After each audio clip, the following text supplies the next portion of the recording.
everybody, Og here from Art Crumbs. Today we're going to be doing another stream. I'm going to be working on this picture again. I started it on Monday. I did the... Ooh, let me get my pen here. It's on the other screen. Oh, those darn Cintiqs.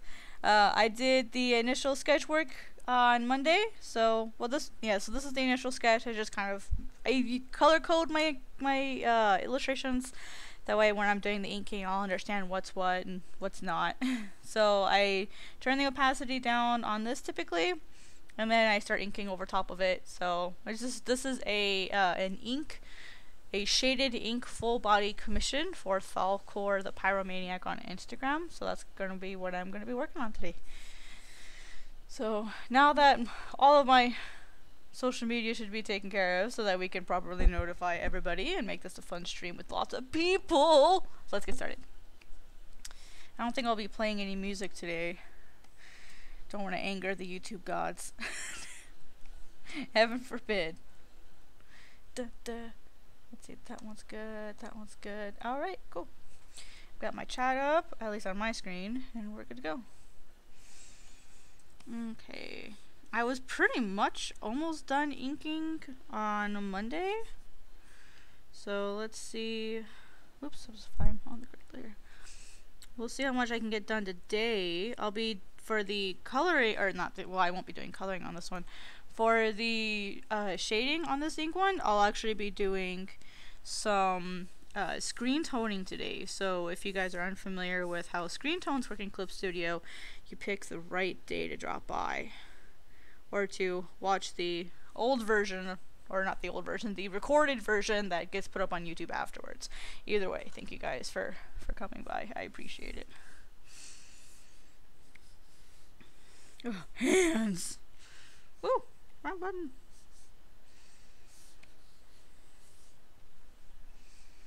Dun, dun, dun, dun. Where is my character reference? Must have gone away when I was... There he is. Oh, I know why my stream is freaking out, because it's not paused on my end. There we go. Okay. Let's see, we've got 10 size, black.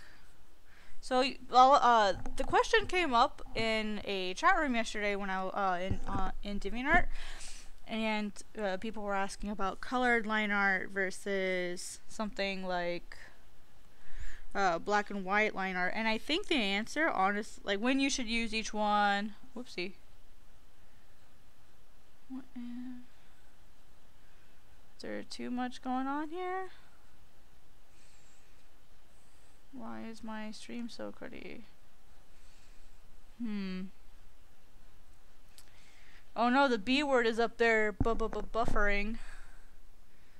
Let's see. That's not good. Is it the file? I mean, it's a pretty big file. That's weird. What if I did just the chat box and got rid of this? Let's try that. My CPU is insanely high. There it goes. That helped a little bit. That's still strange.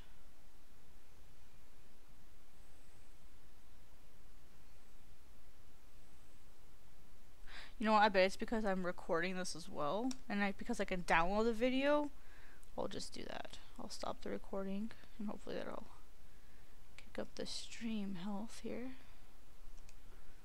Hang on guys, give me 1 second. I'm trying to figure out why my stream is in the red here. Open a new window. Now let's check it. Back to my dashboard.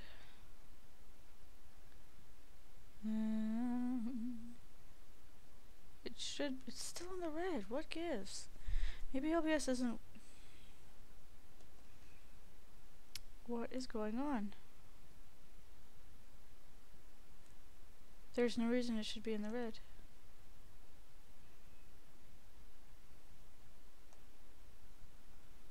Huh.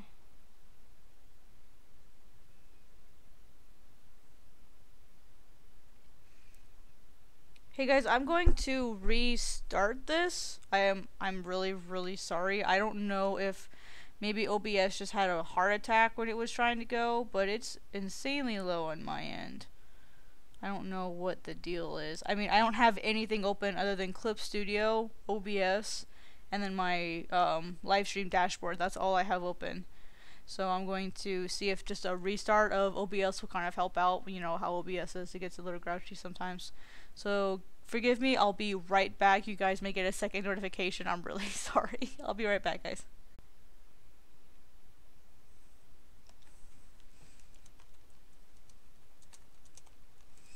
Alright, we're gonna try this again. It says that it resumed, so it looks like it's in better health this time, so that's awesome.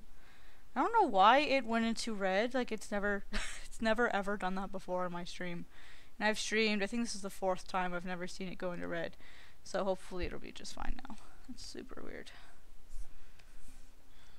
I'll have to keep an eye on it today. Anyway.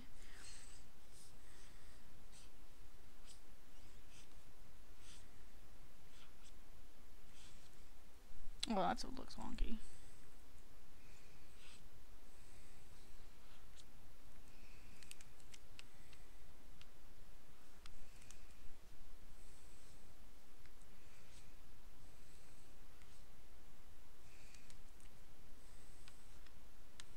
Looks like it's behaving now. That's good. Maybe it just needed a reboot. Sweet.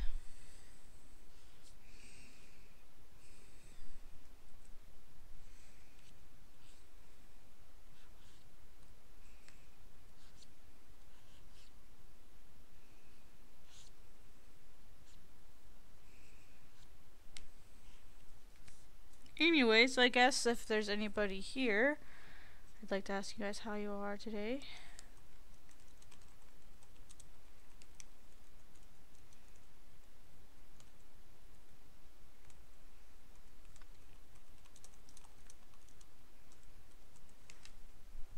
I can't even spell the word the. It's like middle of 2 week. That's okay. To be fair, my mind is slightly occupied. Oh, let's see. This character doesn't have that many joints in his. He's got more paws than hands. Does he? Let's double check the reference. They look kind of like hands. There we go. We got into green. Yay! Our stream is going well again. Happy campers.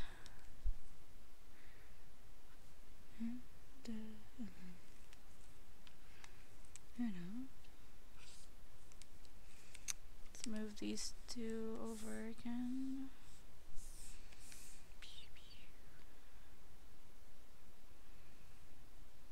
Okay.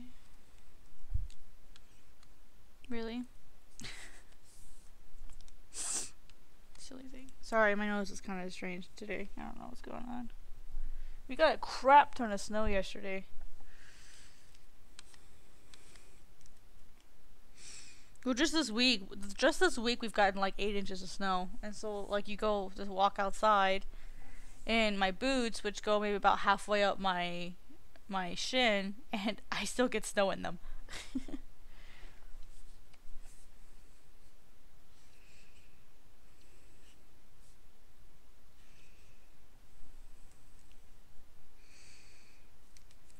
This is what happens when you live in the Midwest of the US. Gonna have snow everywhere.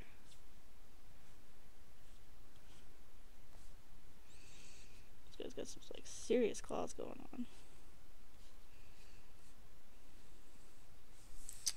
And then this is now in the wrong place because I made his hand longer. There we go. It's better. This is gonna need to be adjusted.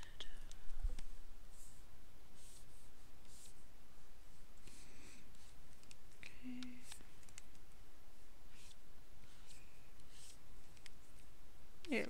Much better.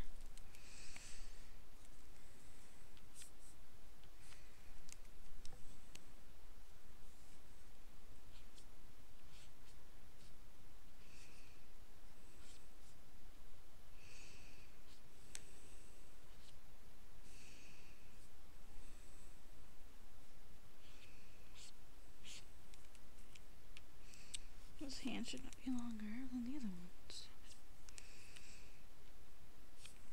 Or hand. This hand should not be longer than the other ones. Ugh.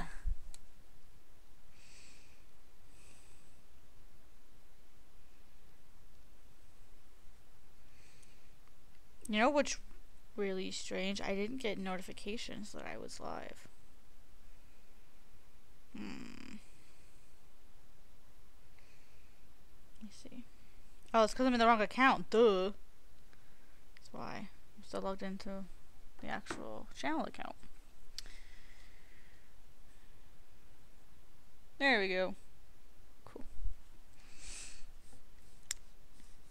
Yeah, I do have a second account that is more of like just like a general personal one. Originally that was the channel that I used, and it got up to about 143 subscribers, and then I changed over to this one when I partnered with Nuke.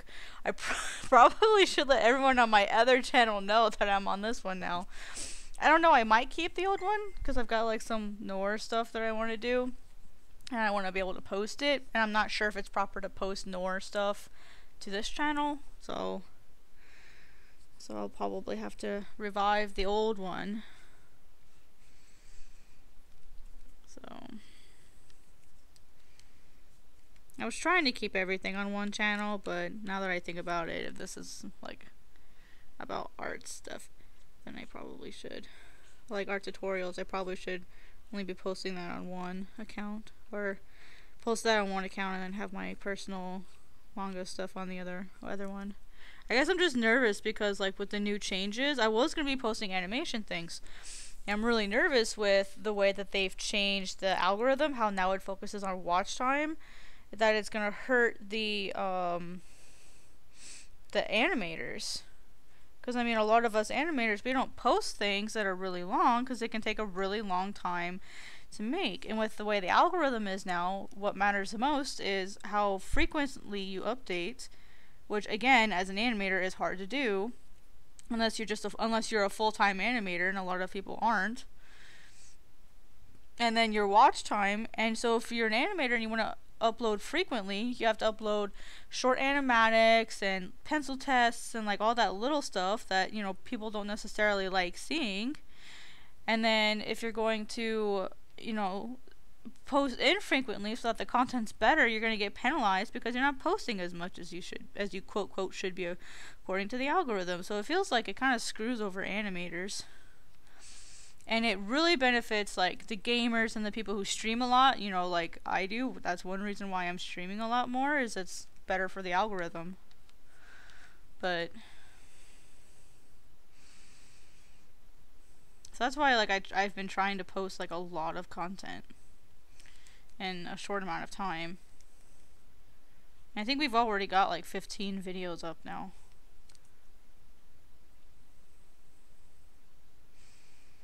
It's just frustrating because it's like I was getting ready to start doing animation and then they changed the algorithm on me, so it's like, well, I guess I'm not doing that anymore. Unless I like stream while I work on the animations, which I don't think I necessarily would mind doing. It's just right now I don't necessarily have the time to be working on the animations right now. Hi Nuke, what's up? Man, I need some music going. Maybe I can put some lo-fi on. Something that's not as direct. Oh, it's not this one.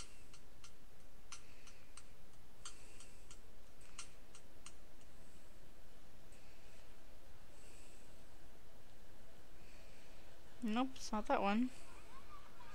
There's a particular channel on this lo-fi thing that I really like. Here it is.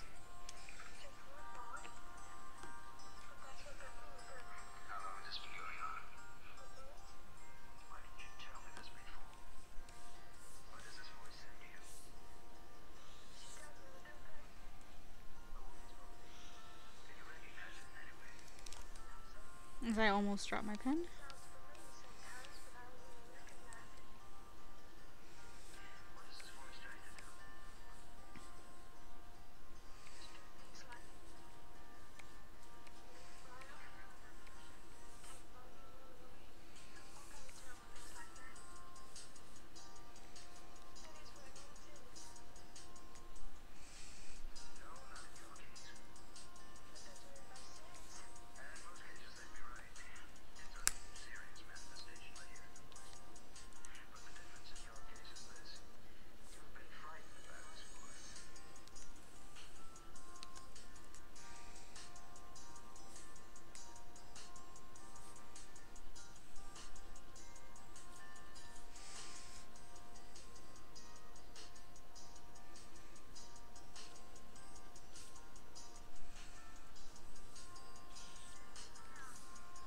I just realized his eyes don't look so derpy.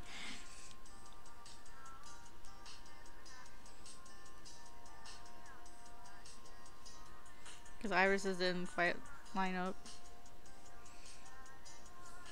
There we go. This one was like all the way over here. So it looked like he was like, ew, like looking opposite directions. That's pretty funny.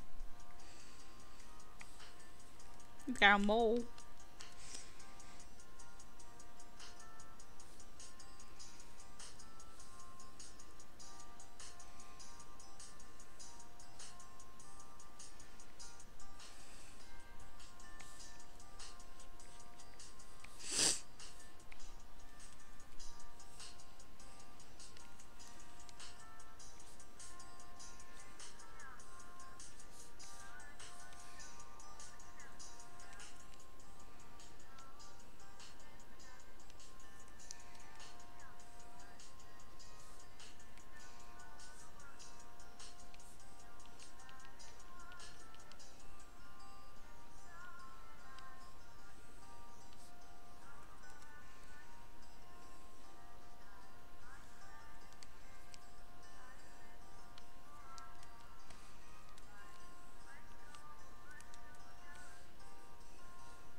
Let's see here. Oh, that's an ember thing, so I don't have to worry about that quite yet.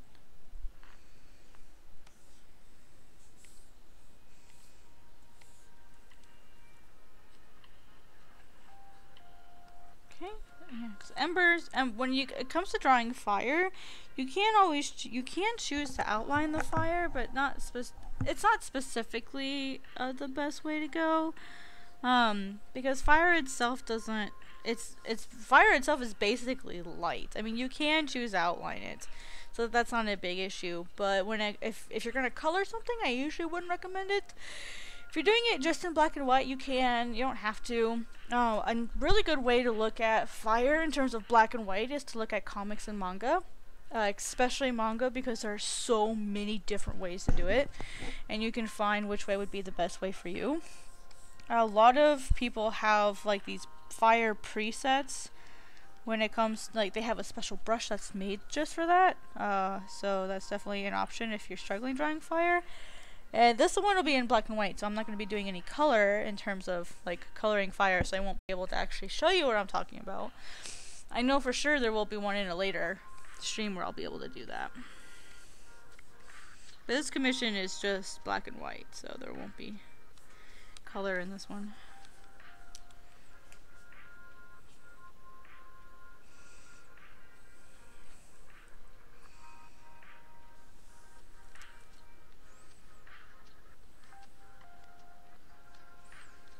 I was really messy with this yesterday, wasn't I? Well, not yesterday, Monday. I think I was kind of in a rush on Monday, so I think that's what happened.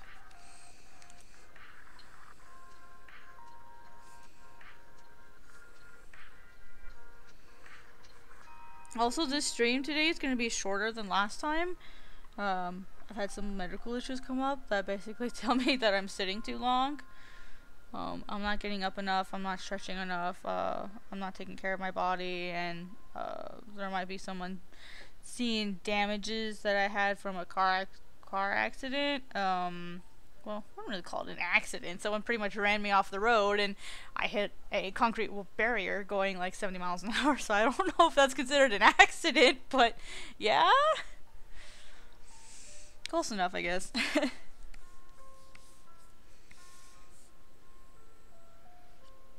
But yeah, so I probably won't be streaming like 6 hours at one time. If I do, I'll be taking breaks kind of in the middle, so don't worry, I'm still gonna stream. I like you guys too much. Woo! Woo! What happened? Oh, I accidentally picked white as my color. Love it when that happens.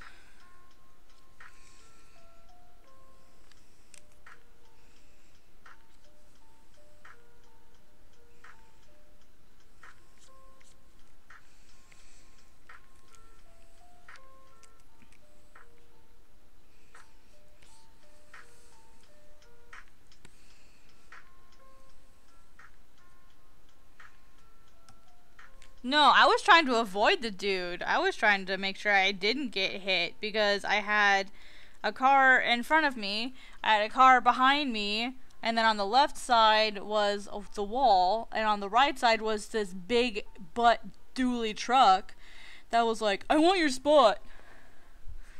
You know, and it's like, well, crap, do I hit the person in front of me, do I hit the person behind me, or do I try to, like, squeeze into the shoulder to fit? Well, needless to say, I chose to try to squeeze into the shoulder and ended up hitting the barrier instead. So, oh, hi, Thalcor. Yeah! Well, good. I'm glad I timed it properly then. I was going to message you on Instagram, but I was like, you know what? If she's at work, I don't want to be bugging her. Because I remember you said that on Monday, and I was like, shoot, I don't want to bug her if she's at work. So I'll just, or sorry, I'm sorry, I don't even know your pronoun. I'm sorry. Is it a boy or boy? Are you male or female? I just realized I don't know your pronoun. I think it's a female. I'm sorry, I don't know. That's awkward. No pun intended. That's just, oops. Either's fine. Okay, that's good. Okay, I feel better. I was like, I thought it was female. I wasn't sure. Well, it was just after I said it, I thought, wait a minute.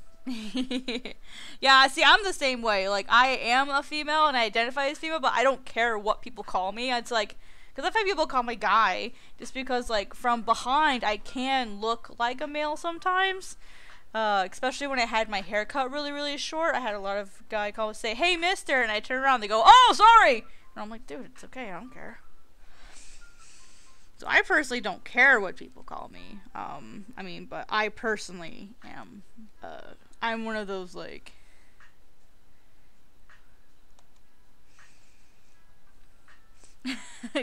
jeez, Nuke. Well, I'd prefer people not call me that, but that last one, but whatever. Whatever.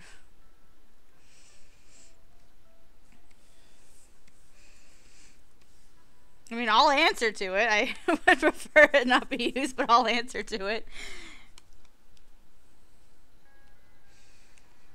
And that's like the weird thing for me sometimes is my mom uses a name that I don't really respond to. Like, she's the only one that I will respond to that name. For some reason, when I hear it in her voice, I respond to it. But if I hear it in anyone else's voice, I don't typically respond to it. And that includes my real name. There's only a select group of people that I know use my real name. And one of my instructors from college was one of them. If anyone else uses it, I'm like, what? Huh? I'll just, like, not even respond to it. And so I'm so used to being called Cat or Awk that I don't, the other ones don't usually register depending on who it is. So that's weird, strange. It's kind of like a selective hearing.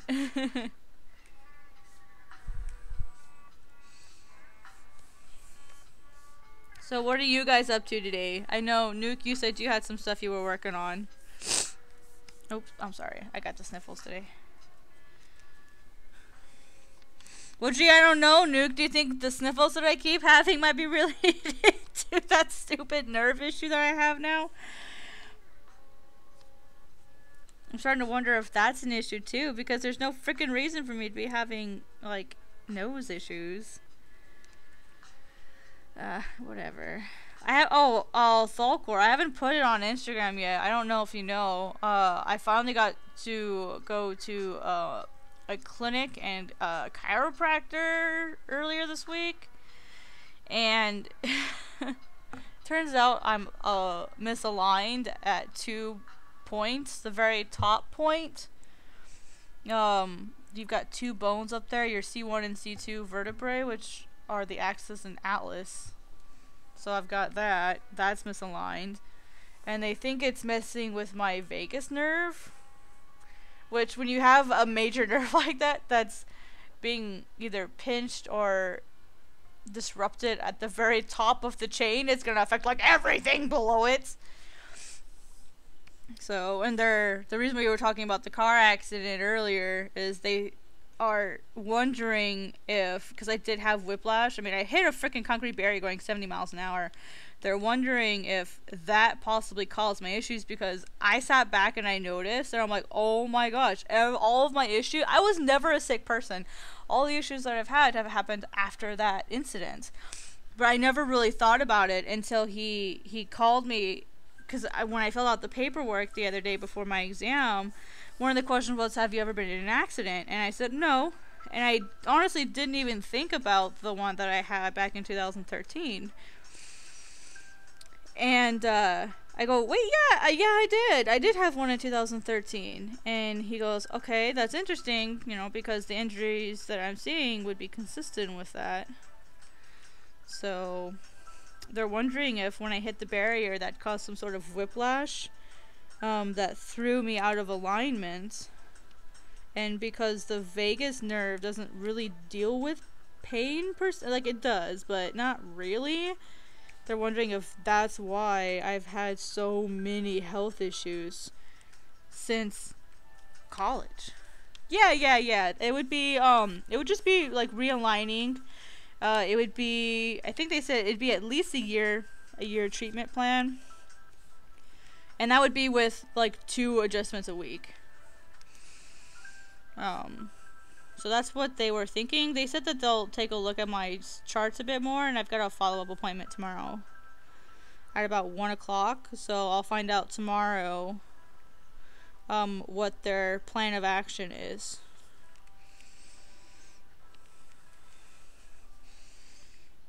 So basically it just means that I'll have to really keep in mind how much I'm sitting and drawing. I'll have to take more frequent breaks, because usually I get up like once an hour and I'll take a break. I'll have to take breaks more frequently, and spend less time overall working. Oh, and then here's the other thing. So here's your skull, right? So here's your skull, here's your head, and then here's your shoulder. Well, technically here's your skull. So you've got your eyes here, your nose here, your mouth here. Your neck is supposed to go like this. It's supposed to have like a wide C curve. Mine doesn't do that. Mine does this. Oh, wait. So instead of that, mine does this. It goes it goes the other way. And that's the injury that they're looking at. And the vertebra that they're looking at are right here. So with these guys being disrupted, I mean, it still curves like this a little bit, but it has this weird, it's called a reverse cervical lordosis. At least that's the term they gave me. So that's what they're looking at, and they're like, yeah, this is consistent with whiplash.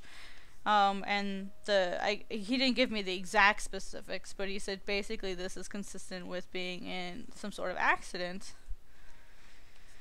So, but yeah, it's basically just treatments. They're also wondering if there's something called subluxation, which, when you have, if this is your spinal column, you have, these bones that stick out, like, so like if this is a side view, you have these bones that stick out, and here's your skull again.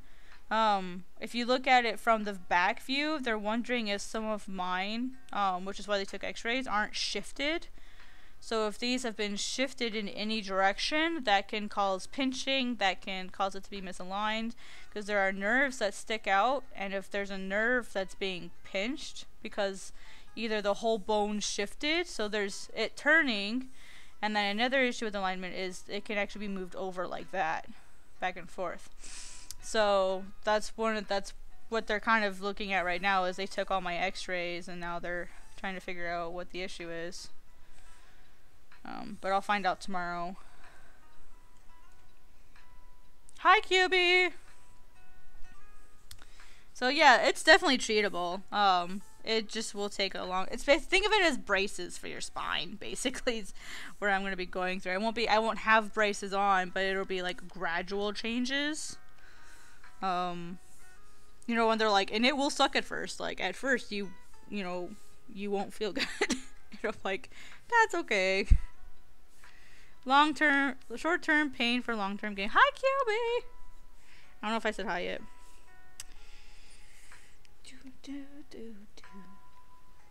What's up, dude?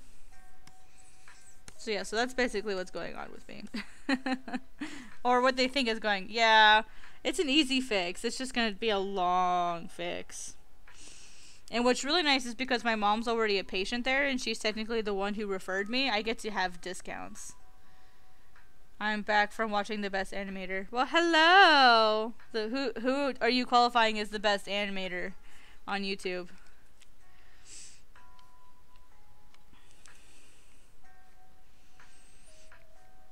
Let me tell you guys, there was some drama last night. Oh my lordy, with Spectre and Pentagon. Oh my lord, did you guys see that? Did you guys see that? Oh.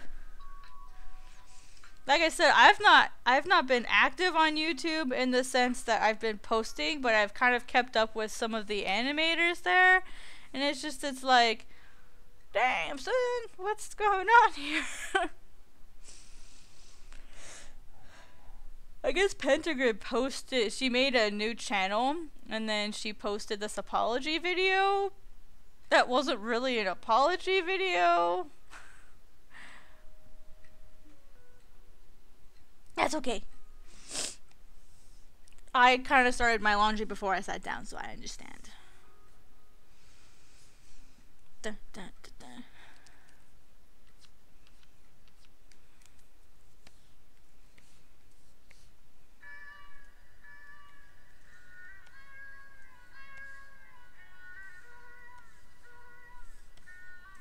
I think I got most of this inking cleaned up. So yeah, that's what I was doing at first. So I was kind of cleaning up some of these things.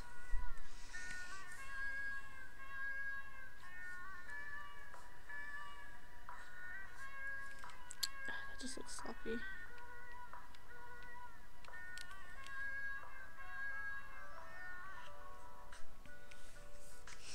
Oh, and I'm really excited because, okay, so I do play Pokemon Go, and I was at San Diego Comic-Con, and they had a whole bunch of Unknown during the convention. And now that I'm back here in South Dakota, Unknown are super, super, super hard to find. And I've got like 5 extra ones.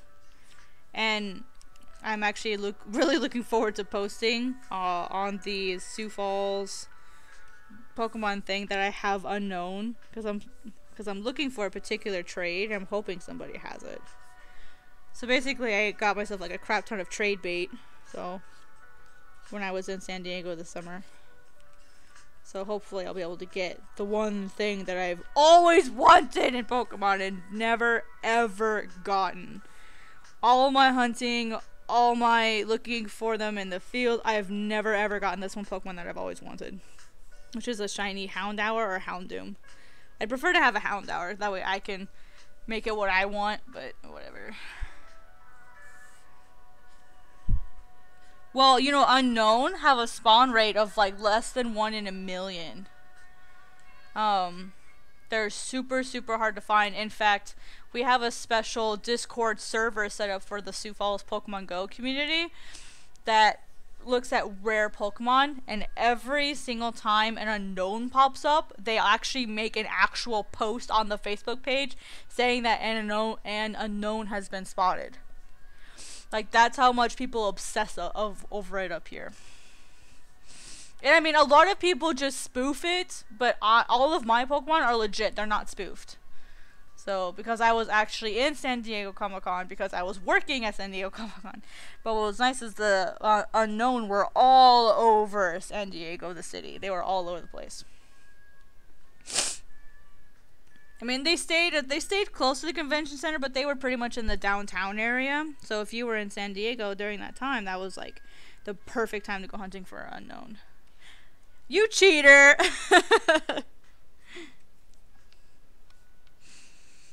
Yeah, I'm sure a lot of people did, because I think that's the first event where there were actually like unknown in the area. I think that was the first one. The only one I didn't get was the E and the A. Other than that, I got all of them. Because the unknowns, you can spell out San Diego Comic-Con, and the only ones I didn't get were the E and the A. Which vowels are notoriously harder to find.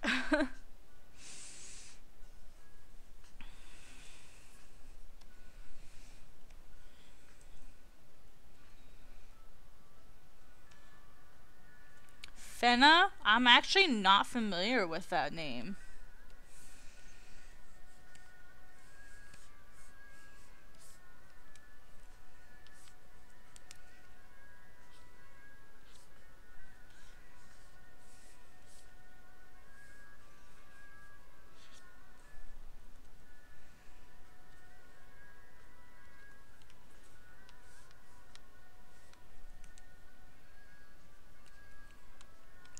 Fenna. I'm gonna look that up on my phone because I want to know. And that's her YouTube name.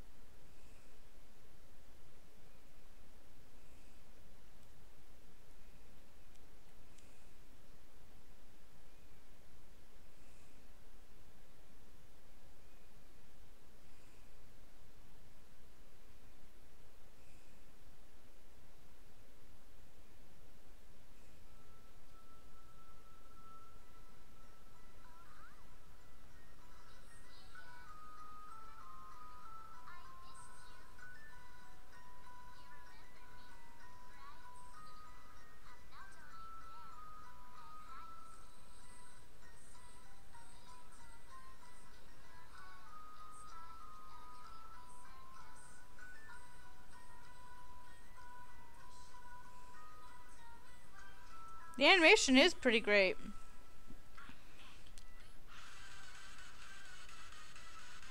It's definitely not the sort of thing that I would watch, but the animation is very, very good.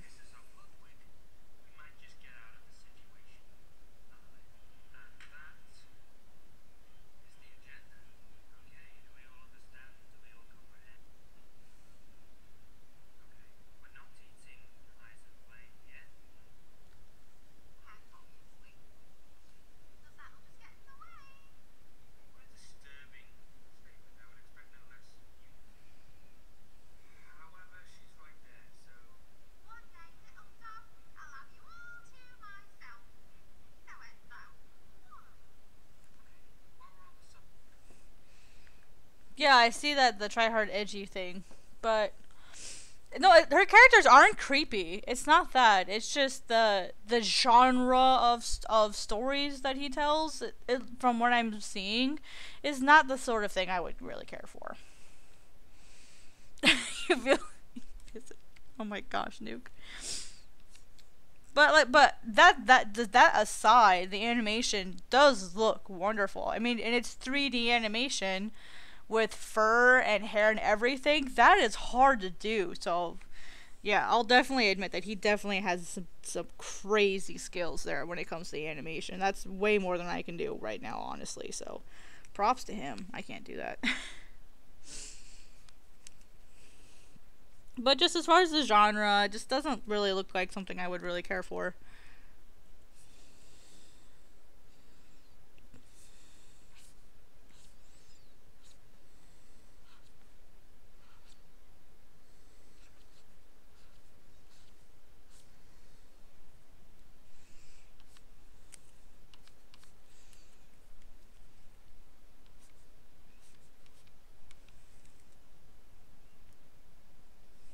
Yeah, I heard it. I had it playing on my phone quiet enough so that it doesn't appear in the video, because heaven forbid he's like, it's in my, your videos are in, or my videos are in your live streams. Like, you have to give me some of the money you're making. And it's like, I'm not making any money right now, sonny. But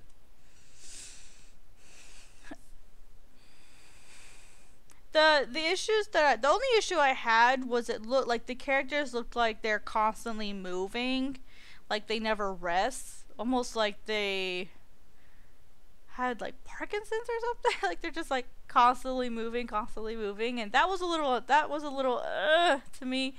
But it's just a style of animation, That's just a style. So so because there's are some people that hate characters sitting still because then it can look really static and whatever. So he's good. I just wish he would like tone it down a little bit from like the 3 animations that I watched really quick. But overall, like I said, his style is the animations themselves are impressive.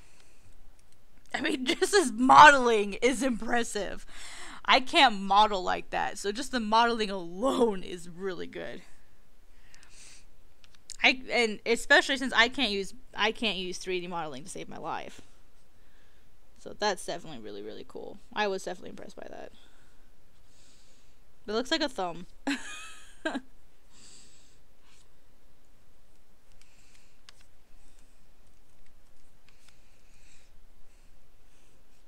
One person that I'm really starting to enjoy watching is it Spockter? Sprockter? The dinosaur man, the lizard man. I really enjoy watching his stuff lately. I don't know why. I'm really enjoying it. And then I know everyone's been giving her so much crap lately, but I just wanted to see what all the fuss was about. Birdie and Fran. Especially after Fran made that stupid video about, like, same face syndrome isn't a thing. I want so badly to make a reply to that, but I'm like, it's pretty much a dead horse right now, so there's no point in beating a dead horse about it. Everyone's made replies to that. So there's no point. And I don't necessarily want this channel to be full of drama. If it were only my channel, maybe, but it's not just my channel. It's Nuke's channel too. And I don't want to wrap her up in all that stuff. So if I make a response, it would probably only be on my personal channel. But I won't do a reply on this one for sure.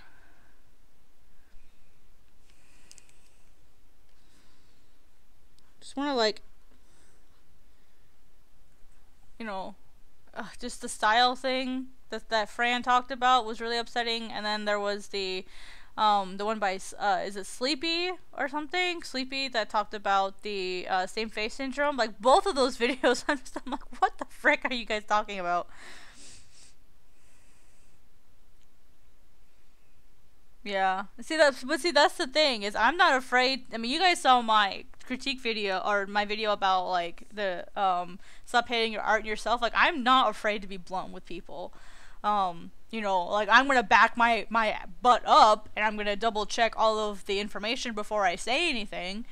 But it's frustrating to watch these videos and to see, people talk so much crap about them. And then there was a podcast thing that I watched the other day that talked shit about the Amish, and I don't know if you guys know this, but my family is Amish. And it really, really upset me, and they're like, they were basically talking about how they can make fun of the Amish all they want because the Amish will never watch this. And I'm like, no, but the Mennonites do. The Mennonites technically could, and that just because, like, Amish don't watch this doesn't mean some of their family members who live as Englishmen and they live as modern people, it doesn't mean that that's okay. So, I never liked Salad Fingers. Salad Fingers freaked me out.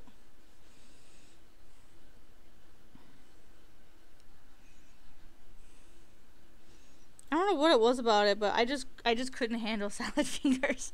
I still can't. Maybe it's just I'm not like a creepypasta fan. Like, I'm not a fan of that kind of stuff in general.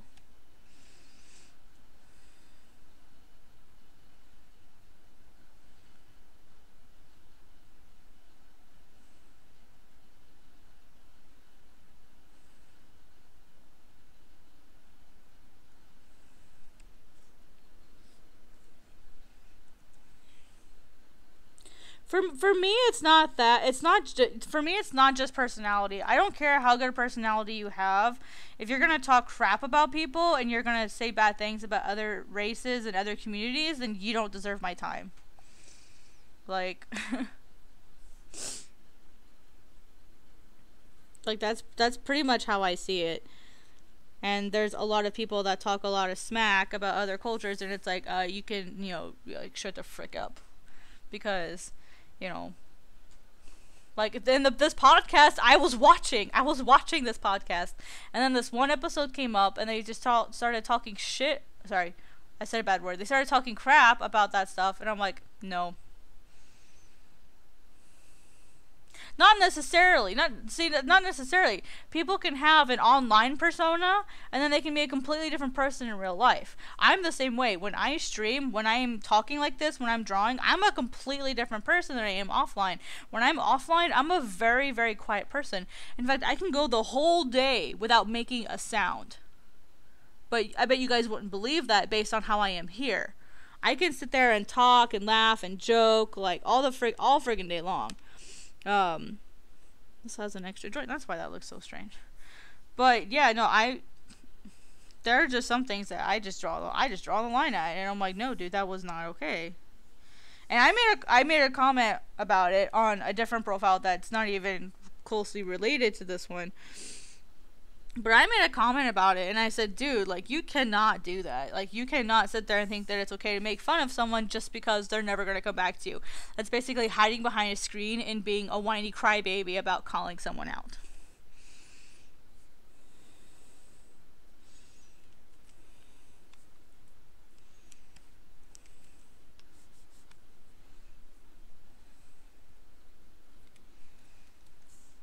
So, I don't know, that's just the way that I see it, that if you can't call someone out publicly, then don't do it.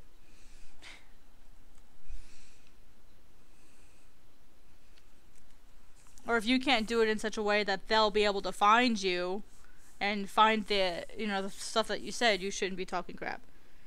If you can't stand the heat, get out of the kitchen. Not, like, more or less.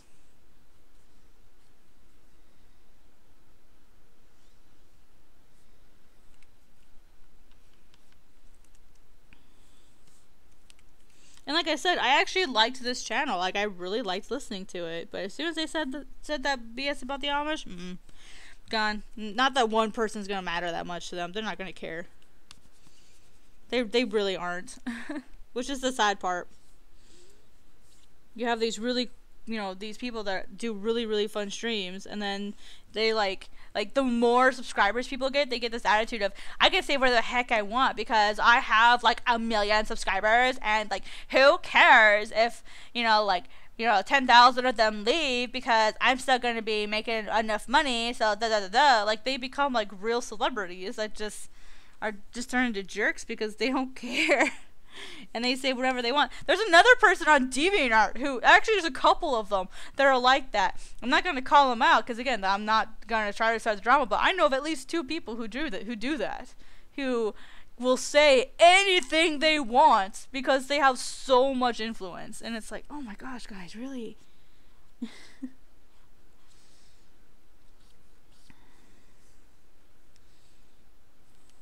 Having a lot of trouble with this one. Wait a minute, I'm missing a finger on this one. That's why it looks so good. Ah! Wait, is it supposed to be 4 or 5? Wait. No! I'm missing a finger. Welp. Yeah, because I've got 4 knuckles and only 3 fingers. Oops.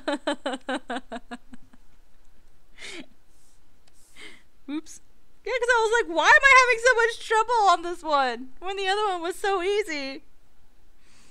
What?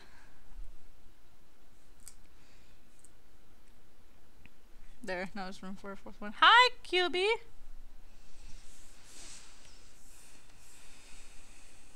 I would love some tea. I should go make some.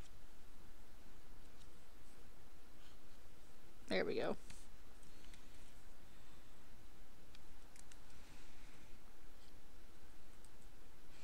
Yeah, yeah, and that's the thing. On DeviantArt, I'm not that big a person. On DA, I have maybe 7,000 followers. Maybe. Uh, I know, I keep saying hi. I like saying hi. Do you have a problem with that? Maybe I won't say hi to you anymore. Loyalty is royalty. Loyalty is royalty.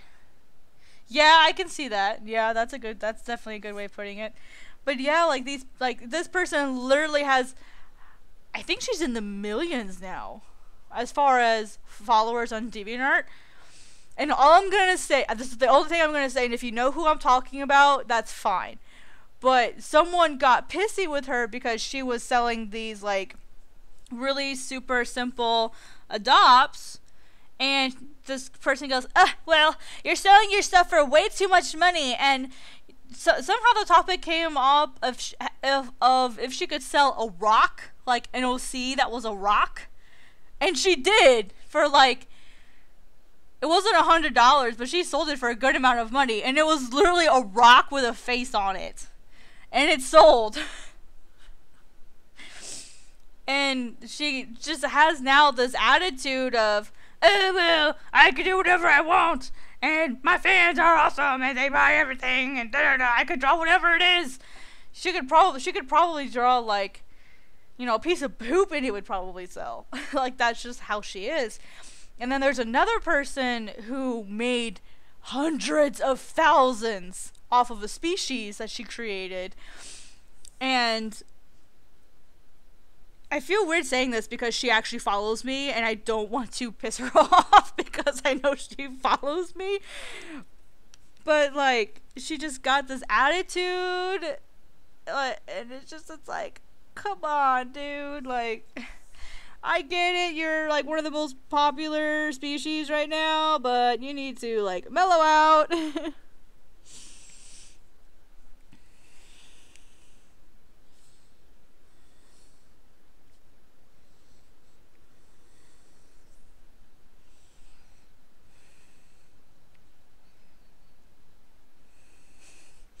Yeah, pretty much that's pretty much what it amounted to. Is, you know, this person's like, you could draw pretty much anything and it would sell, and so she did. She drew a rock and it sold.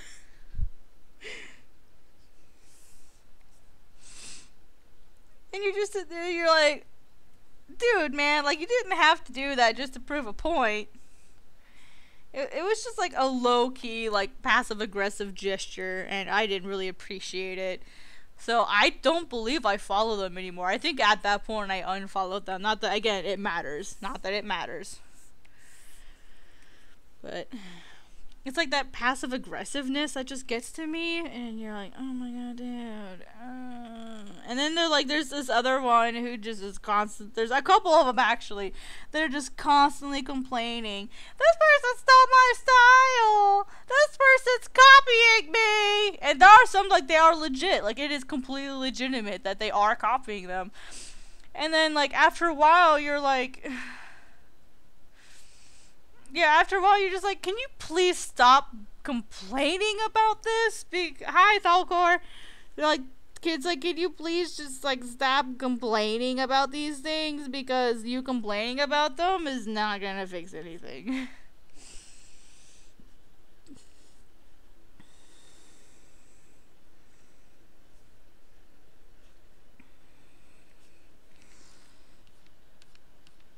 So, I mean, like, in all honesty, if I was the sort of person that had my own channel and I didn't have this channel with anyone else, there probably would be a few things that I would call out. And in all honesty, I might call out a few things that are more just, they're not necessarily calling out, but just talking about things that I find interesting, like how DA's become adoptable land. No offense to you, Nuke, because you do rely on the adoptables.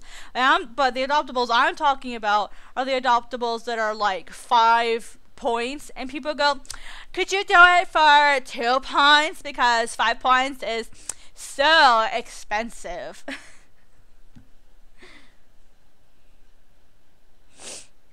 Yeah, Nuke, there's a lot of them that did that, and you're just like, really, dudes? There's a few of them, and I don't even know. There's actually one of them that I didn't watch, and I refuse to support this person in any way, shape, or form. If I could make a call out, it would be about them, but I'm not going to because they have a humongous fan base that would spite me. So I'm not going to. Adoptables are basically you create a creature, or you have like a species that you made up, and you can sell members of that species or that individual creature for money. Sort of like adopting it. So take Nuke for example. Nuke has a species called a phoenix. A phoenix is sort of like a bird canine-ish kind of mix. They're actually very, very beautiful because she puts a lot of time into her adopts. Right, Nuke? You put in a lot of time into your adopts. And a lot of people don't. Like, they take bases, which is like a pre-made pose, and then just recolor it, and then they sell it for exorbitant amounts of money.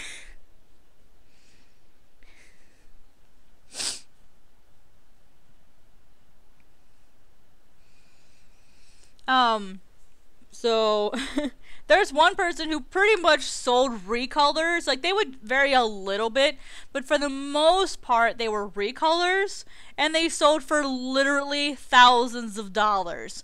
And I'm looking at this, and I'm going, what? Actually, there's two species there. There's one called, I think it's like a Grem, Grem. They sell for thousands. And then the other one I'm talking about is the sushi dogs, which, hey, if you can sell them for thousands, dude, props to you. Great. I'm so excited that you could pay, 2 months worth of my bills with one single adoptable. That's amazing. But at the same time, that doesn't mean that you have to think that you're a god. And that's all I'm going to say.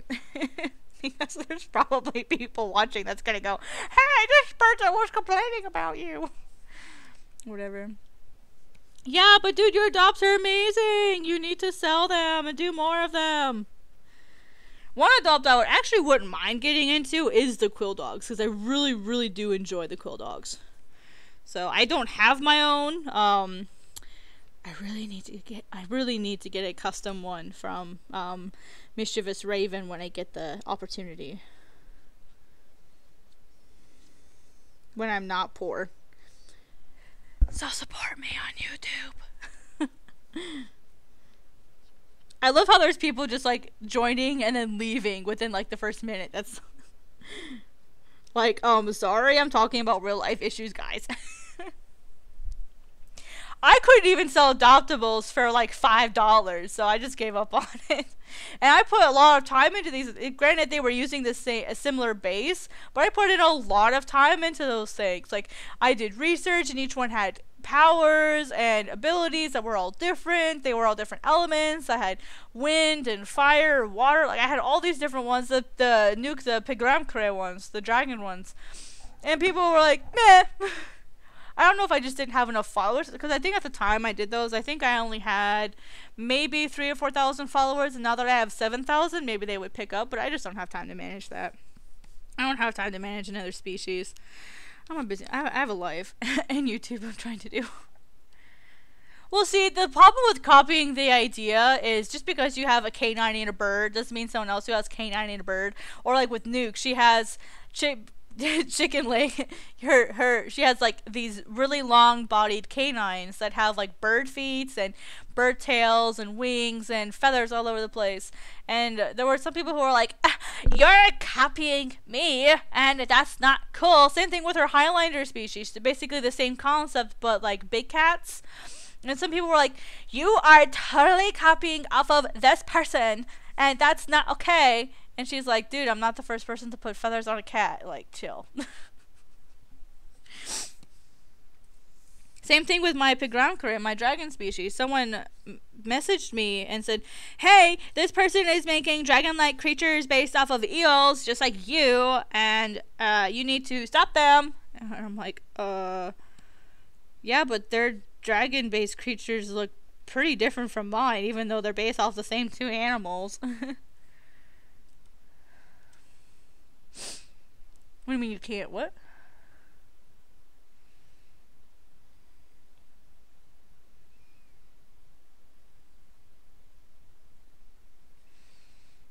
hate copying people, like, copying the idea. Oh, yeah, I know what you mean, though. Oh, I didn't finish this, arm here. That's weird.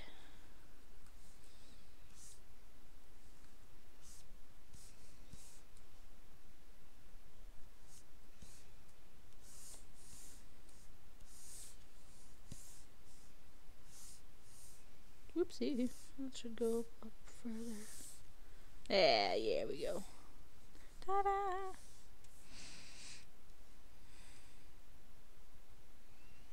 Yeah, and then there are the people who are like, that anatomy just looks wrong. Are these like dragon foxes? No, they're arcs. Oh, and then Awk. I've had people that are like, you copied Awk off of Skulldog, and you can't do that, because initially Awk was blue. And a lot of people thought that I changed his color because Skulldog used a blue character, and at the time Awk was also blue colored when I first created him. And no, I'm like, that's not why I changed color. I changed color because I wanted the character to look a little bit more natural. So yeah, that's why he's now tannish, yellowy, brown color, because that's like what he should be. Oh my gosh, poor Dresden. They see this white canine-ish looking character. They call them wolves because they have 4 legs and a face. So like, meow, meow, meow, meow, meow, meow, boop, boop, boop. Look, it's a wolf.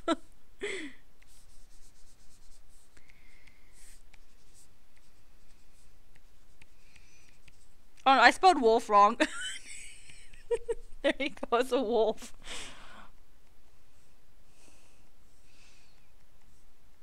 There you go. Oh, there. Meow, meow, meow. It's a wolf.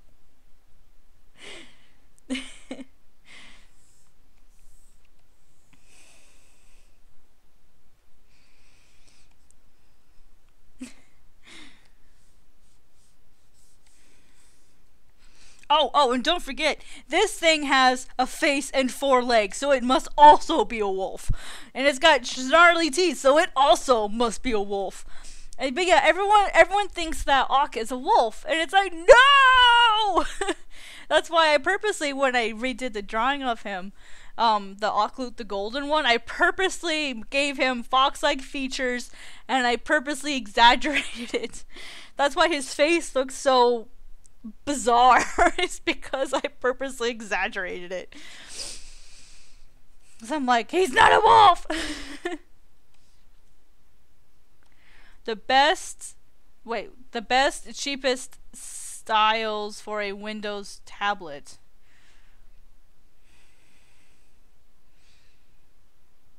What? The best, cheapest styles?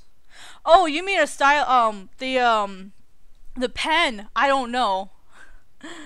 Or do you mean like an actual tablet, like a Wacom thing? Because if you mean tablet, like a Surface Pro sort of tablet, I have no idea. I've never used one.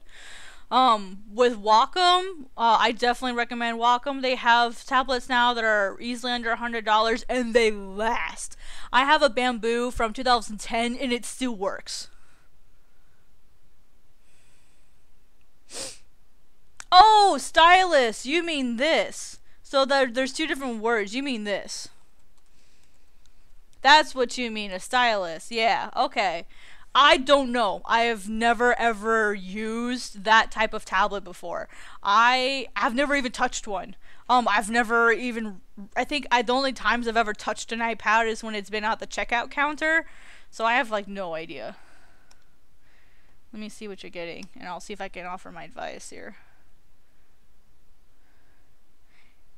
Yeah, I have no idea. I have never used one of those things. It honestly depends on what plugins you have, like, on the sides. Because in order to use something like, just for your information, just so you know, for something like a Cintiq, you have to have an HDMI port. So if that thing has, USB ports, you'd have to get a USB HDMI adapter to use something like a Cintiq. excuse me. So honestly, something that, and that goes for the majority of all display tablets. So you're gonna want to get a non-display tablet. If you're looking for a specific pen to use, you can get Wacom ones. Wacom itself has a okay, so Wacom, they have individual pens made that are just for tablets like that. Let me get the because honestly, those may not necessarily be the cheapest, but they are definitely going to be really good pens. They're definitely going to last, and I'm not just saying that because I worked for Wacom, I'm saying that because I've gotten to try out their products, and they're really nice. Let's see, we want products, and then the stylus pens.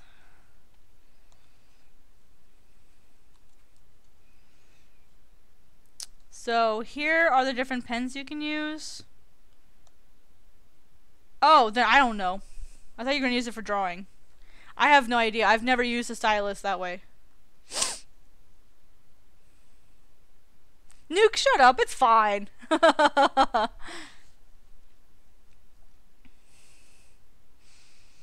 Oh, yeah, really long. Yeah, it's like US content, blah, blah, blah, blah, pi formula, blah, blah, blah, blah, infinite numbers. Those are the most annoying links. Have you guys seen the links that DA is giving out now because they're doing their image hosting, I think, with Wix now? Some of the links on those things are horrible. I went to change the backgrounds for my boxes on my profile because I wanted something other than the wood that I have. And when I put it into the custom box code, they were like 8 lines long of just like all these random letters and numbers. And then the worst part was they didn't work. I closed the box and, you know, let it do its thing because I do custom codes on my profile. And then I went to reload the page and they didn't work. And every time I reloaded the page so I would go into the widget and edit it and then it would be fine. And then after I reloaded the page, they stopped working. And so I'm like, well, I can't have this if my page isn't gonna work. And so I managed to like dig out the old code that I had because thankfully I was very smart and saved it off DeviantArt so I didn't have to get the links again. I still had my old code. And that's specifically why I do it for things like that. But yeah, so the codes on DA are now terrible.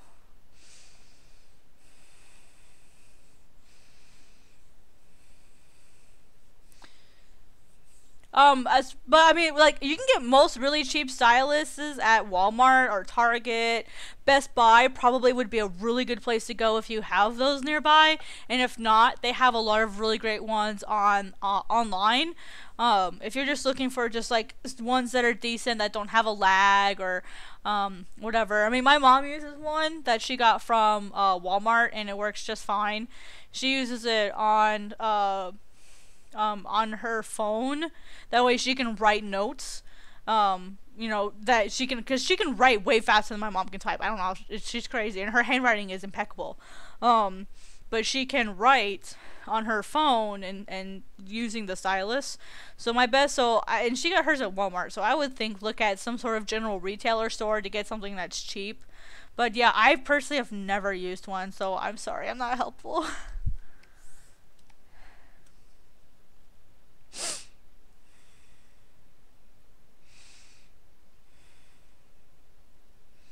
Well, but I guess Nuke, the thing is not everyone can have their desktop or can have their computer in one place. Someone, you know, like, so the reason why some people want to get laptops is they want to travel to internet cafes, they want to travel to gaming cafes, or, you know, they want to be able to take it with them to school and back, but they also want to be able to game, and so in that sense, a desktop wouldn't be very beneficial. I personally would love to have, like, a good tower, good desktop, but there's no freaking way that I could have one because I travel so much.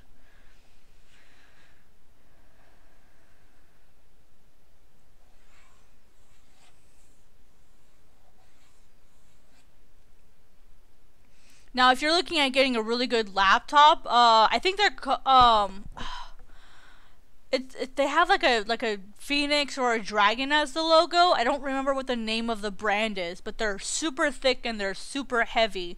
So there are really, really, really good gaming laptops out there. There's 2 laptops that I know of when I was out in LA that could run virtual reality programs, including Beat Saber. In fact, the computer that I played Beat Saber off of was a laptop. I didn't play it from a desktop. So it's definitely possible. But you're gonna have a laptop that's gonna cost you an arm and a leg.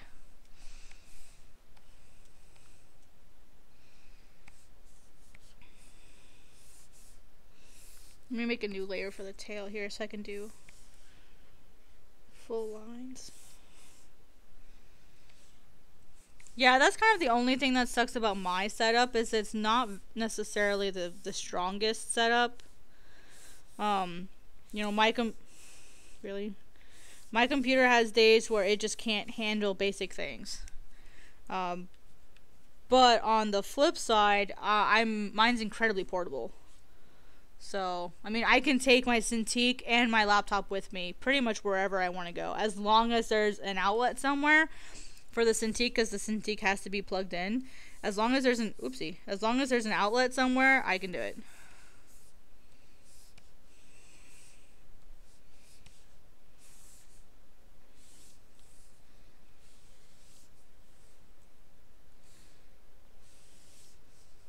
There we go. That worked out perfectly.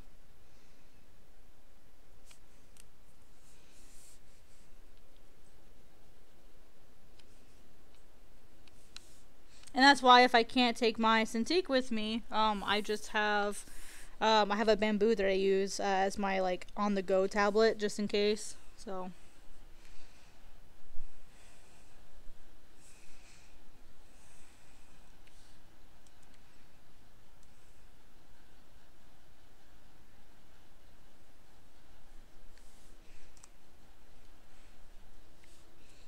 I think we're almost done inking. I just gotta get the spines on this character, and then we will be good to go.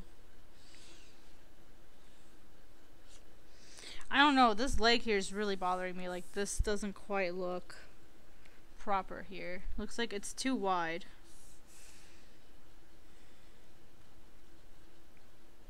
Oh, autosave. One sec. There we go.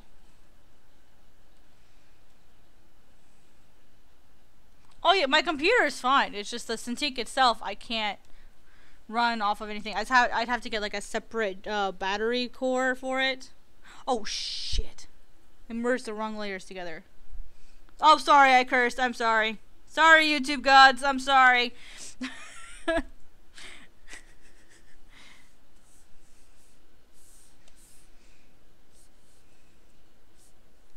least I'm not saying it all the time.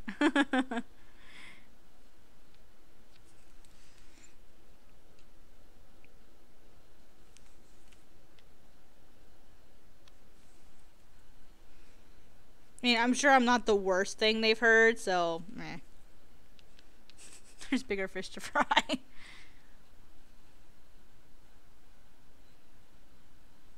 But, I guess it just kind of depends on what your goal is. Like, mine just needs to be able to run, Adobe Premiere Pro and, Clip Studio and do animations. That's really all it needs. But if you're gaming and stuff, yeah, you're gonna need the really, really good computers.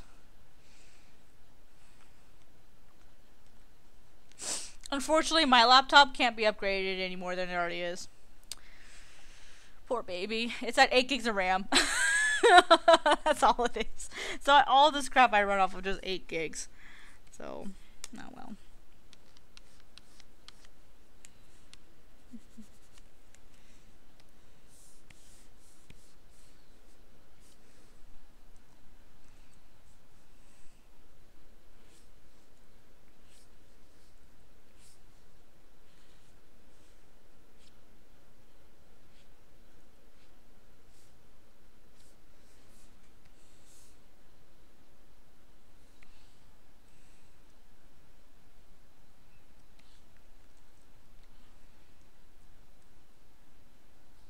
Yeah, I've never had good experience with Dell. I had a Dell once and it didn't last very long.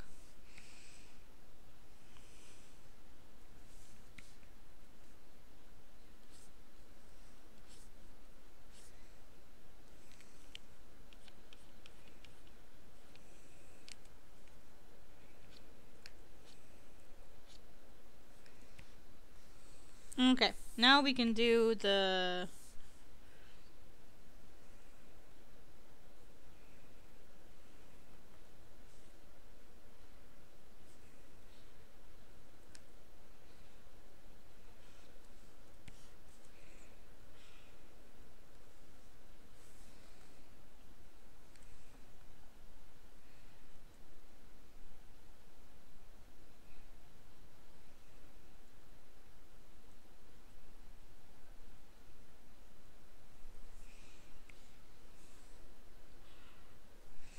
Okay, now where's my horizon line in here?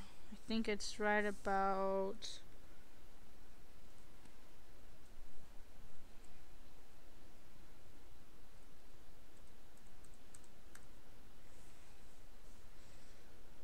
It's pretty flat here, so it's right about here-ish. So those are going to be pretty flat at first. How far apart are these? 1, 2, 3, 4, 5, 6, 7. About 8 in between here and here. So let's do that. Let's divide it in half first.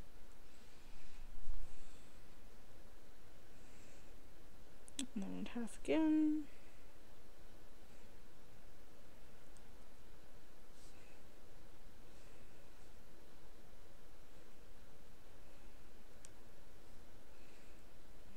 Half. And there we go. Right, so there's the first 8, so that's about how far apart they need to be.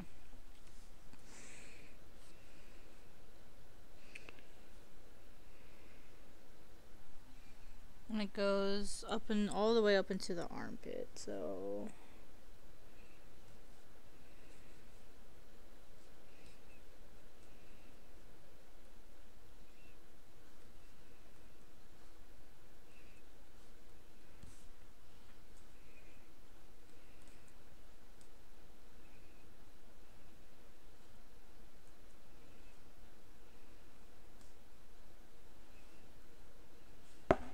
Oops, sorry. Just hit my mic.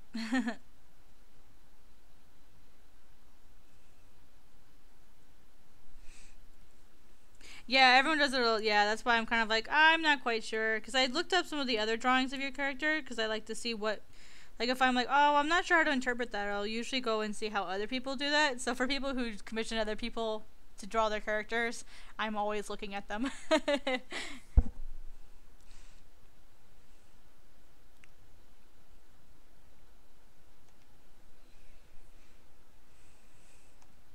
And that's one of the... Actually, I had my phone jacked from me right after I moved to Los Angeles. I was so mad because it happened right after my birthday. I think it was like 3 or 4 days after my birthday, my phone got jacked from me. I was so upset.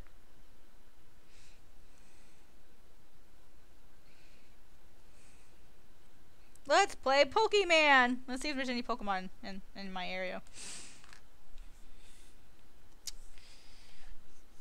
There usually isn't.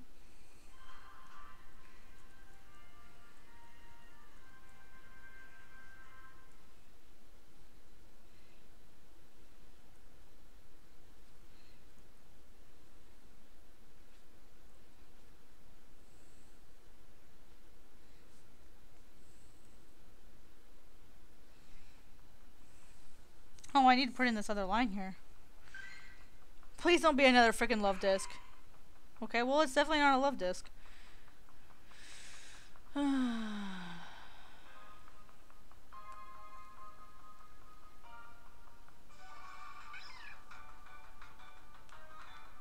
Is it snowing or not, Pokemon Go? Make up your mind, son.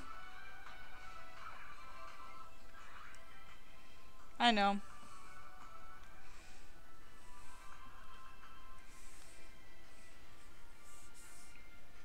Hey, I like Pokemon. I've been playing Pokemon since 1999. I've been playing Pokemon for now 20 years. Or 1998, sorry. 1998 was when I started playing Pokemon, so it's been almost 21 years now, so...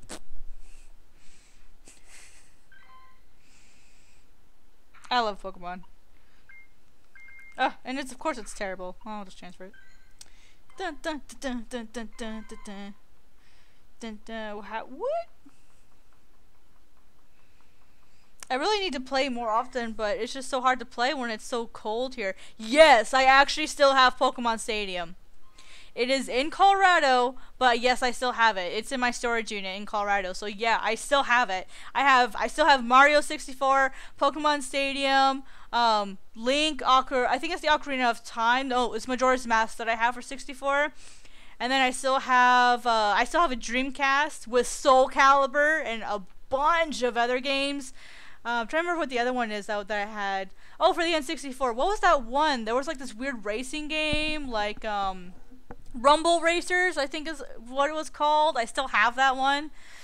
Tony Hawk for the in fact, I personally don't have a PS3 or PS4. I still personally have a PS2, but my stepdad has a PS4, so I get to play the PS4 games. But yeah, I still have my original PS2 that I got way back when. And Tony Hawk, Okami, what's the other PlayStation 2 game that I still have? Shoot, I don't remember what the other one is. I've got another one.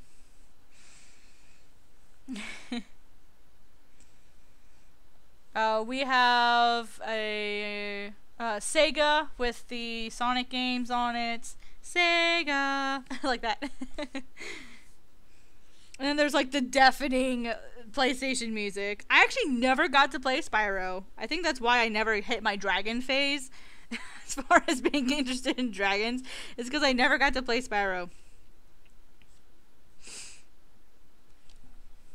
My mom didn't like it. She's like, it's a dragon. Why do you want that game? Don't you want... Oh, and then there's always Space Cadet for, like, the Windows games. I would love so much if this still had Space Cadet, because I would do streams of me playing Space Cadet if I still had it. I'll bet there's an emulator somewhere. Oh my god, how much fun would that be to have streams where I'm just sitting there playing Space Cadet? Is it still on here? Space Cadet pinball download. I'll have to look. I'll have to see if I can get that. I don't have it on this computer, but I'm going to get it. And we're going to sit there just playing Space Cadet for like 2 hours and watch how badly I suck at pinball.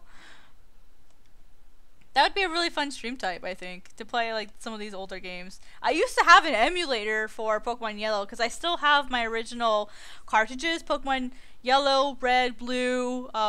Someone stole my Ruby because I only needed one more Pokemon, which was Celebi, and I would have beat the game like completely.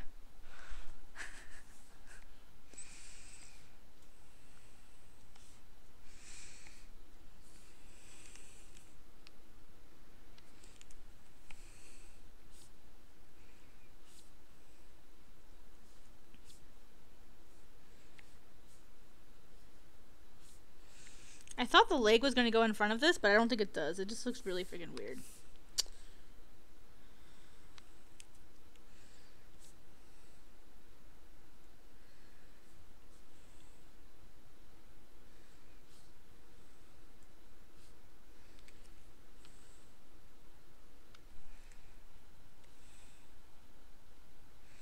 Yeah, my Lenovo's about that old. I got mine in 2015 when it was already a year old. So that means it was made in 2014.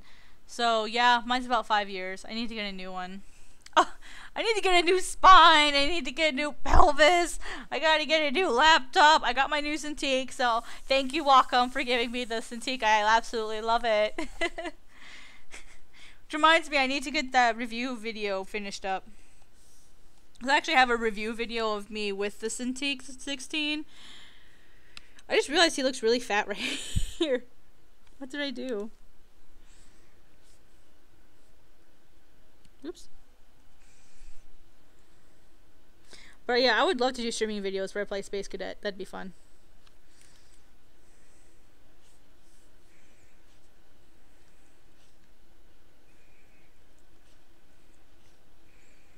Like, I'm gonna play Space Cadet.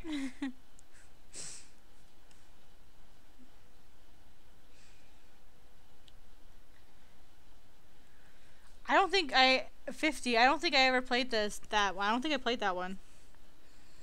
I didn't really get to play a lot of like online based games because my mom, we actually didn't have internet at home until I was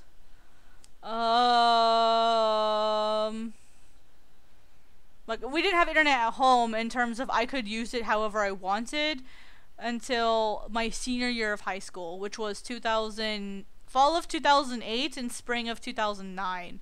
That was my senior year. So yeah, that was like 10 years ago. So I was a senior in high school before I had like regular access to the internet at home.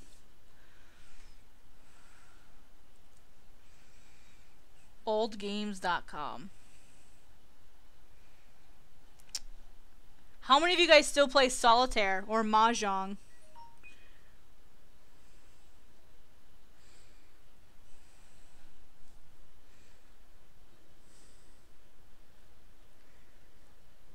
Sorry, Dragon. I get so distracted when I have a bunch of people here talking to me. I'm sorry. I get a little distracted, but I am working on it. I actually like to talk to people when they come to my stream, so I apologize if it's frustrating you that I keep like pausing and talking. Oh, that's a really bad tangent. There we go.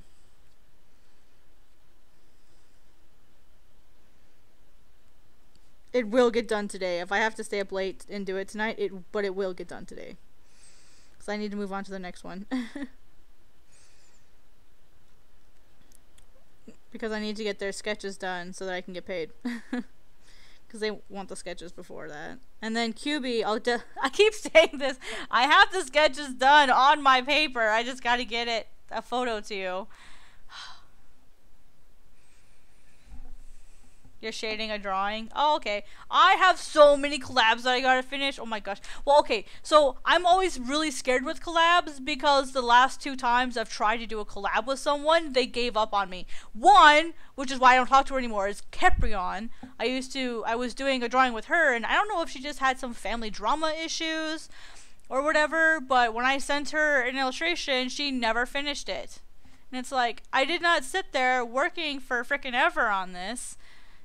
For you to just abandon it. Same thing with Fave Tony. Like, I sent it to them and they never colored it. It's like, Oh, no. Dude, Falcor, you're fine. Don't worry about it. I just feel bad when I'm not, when I'm not working and when I start talking too much. It's all me. It's all me. It's not you. It's all me. I just get distracted really easily. I just realized the fingers on this look way different. Like, these are nice, beautiful, slender fingers, and these are like meaty fingers.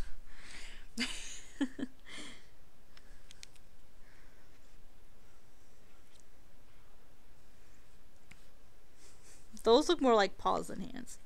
These look kind of like both. Let me fix that. There, it's a little bit better. Dun, dun. The fire on this one's gonna be really fun. That'll be great. Right. Oh, it's auto saving. There we go. Done. Why is it blue? I hate when it does that. Stop it. Club Studio's like, no! You can't make me! Hi, Raven! What's up? Where did this line come from? How long has it been there? What?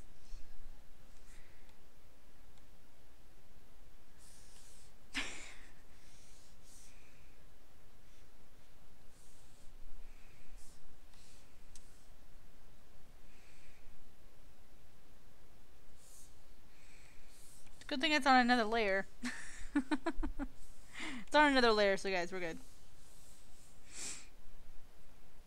That's weird. Wild line appeared. What do you do? Yeah, I know. It's like a really nice straight line. It's like, how did I do that? I don't know. But he don't belong here. Oh, goodness. I really want to put my country music on, but I can't.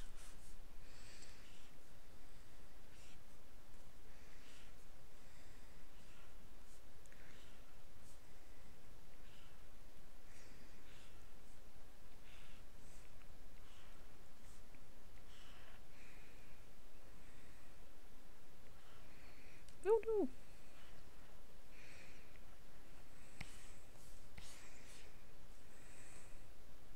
That's a weird line.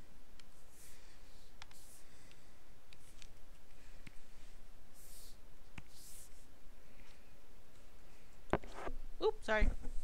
I keep like leaning into the Cintiq, which is probably why I have this neck issue. I need to like get some boxes and put my Cintiq on it so I'm not having to lean into it so much.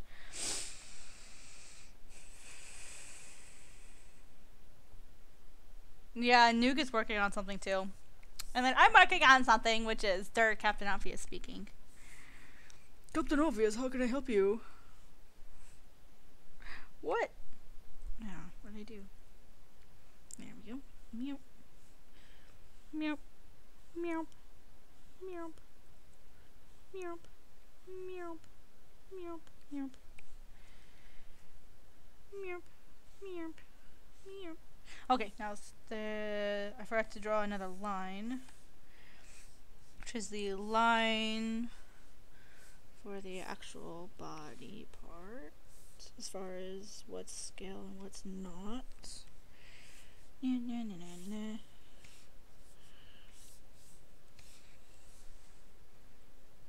Ooh, that should be on another layer. Hey Thalcor, I have a question. Does this character, Thalcor, do they have like actual scales on the red portions of their body? Or is it smooth? Like, I know there's like the belly scales, but is there any other sort of scales on here? Because I've got a really neat scale brush, and that's why I was asking.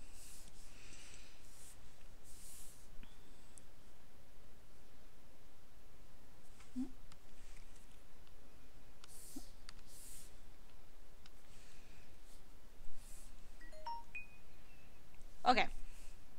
I'll see what I can do.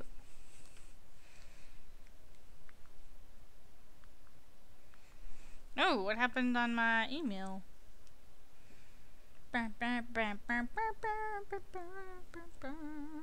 Seagate? I don't use Seagate nothing. No, I feel ya. Scales are hard. What? Email! Stop it! My email's always going off.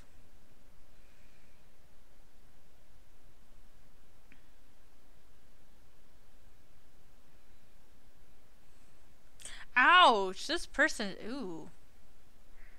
This person made a post in a thing about fantasy prologues.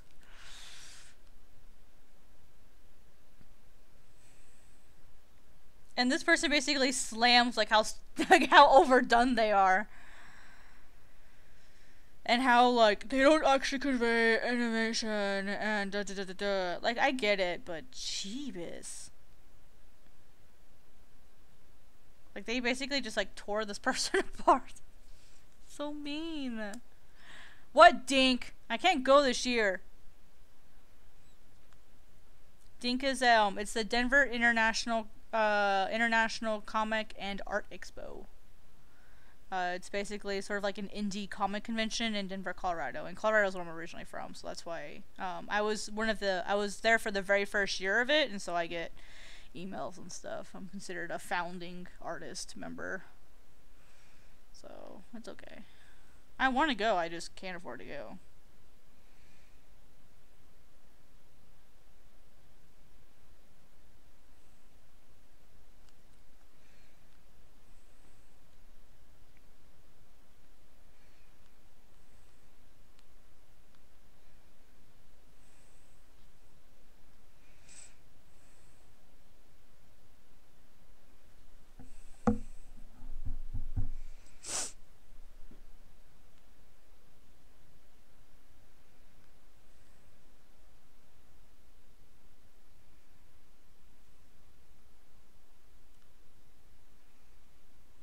Okay, sorry, I had to respond to that.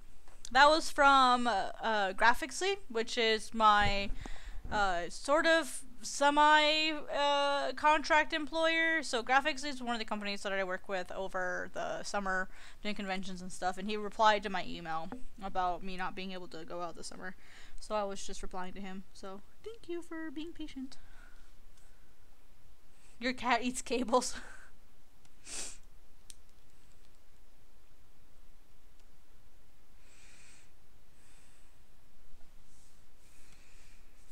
My cat will eat fur. In fact, if I let her, if I'm not watching her around the coyote pelt that I have, she will like try to rip the fur out of it with her teeth.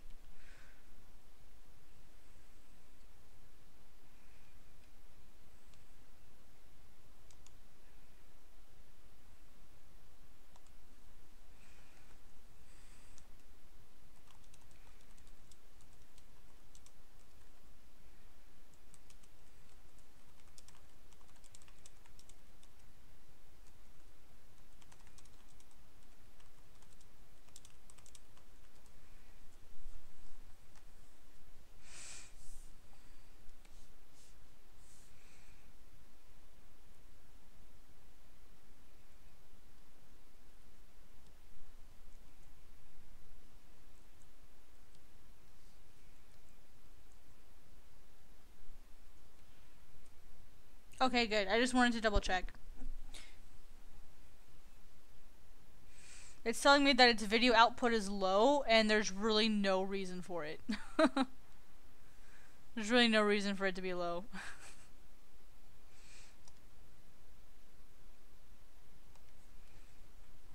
Yeah, I'm pretty sure that the desktop towers come with it. We have 9 people here. Oh my gosh, that's so freaking awesome, you guys.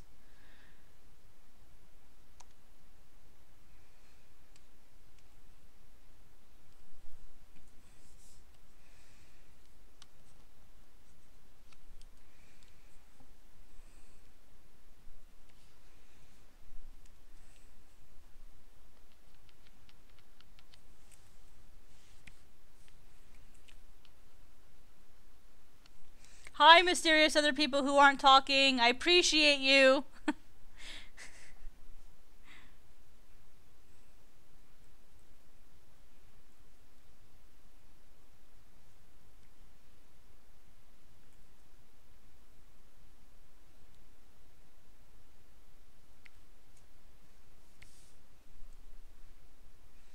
Oh my gosh, she destroyed 2 headphones. Oh, thank you. Thank you, Toxic. Well, see, that's the most we've had. So, the biggest stream before this one was the one that I did on Monday. And the highest number that I saw was either 6 or 7. So, whenever I get to see that we have, like, actually, like, a good amount of people watching, it makes me very happy.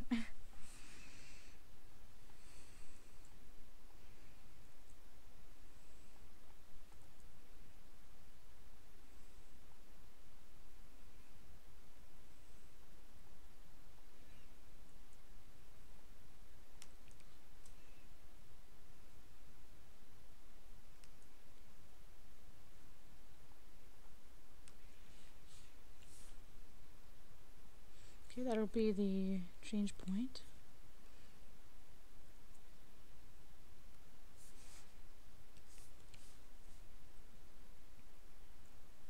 Wow, it's being really strange on me.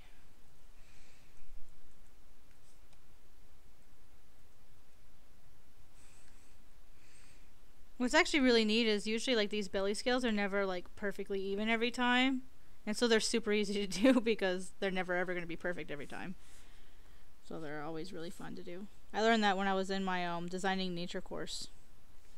We were looking at photos of like snakes and stuff, and it's actually really neat because like sometimes they'll go like over like this, sometimes you'll have like a nice pattern, and then you'll have like 1 or 2 that are really close like this. It's actually really neat that the ventral scales usually tend to like not line up near as much. Always found that really fascinating.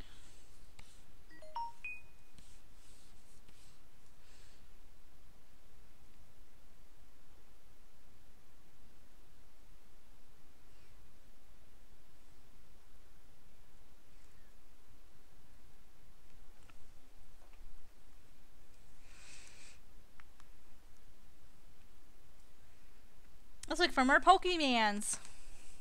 It's that time, my friends.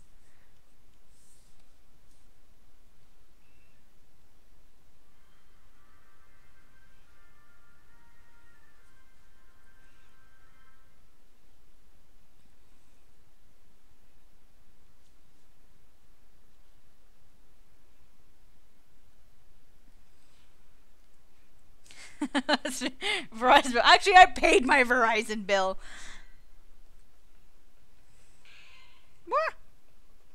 What popped up this time? Oh, it ran away! Like, before I could click on it, it disappeared. Can I have it back? I just want the Stardust. It's a Skitty.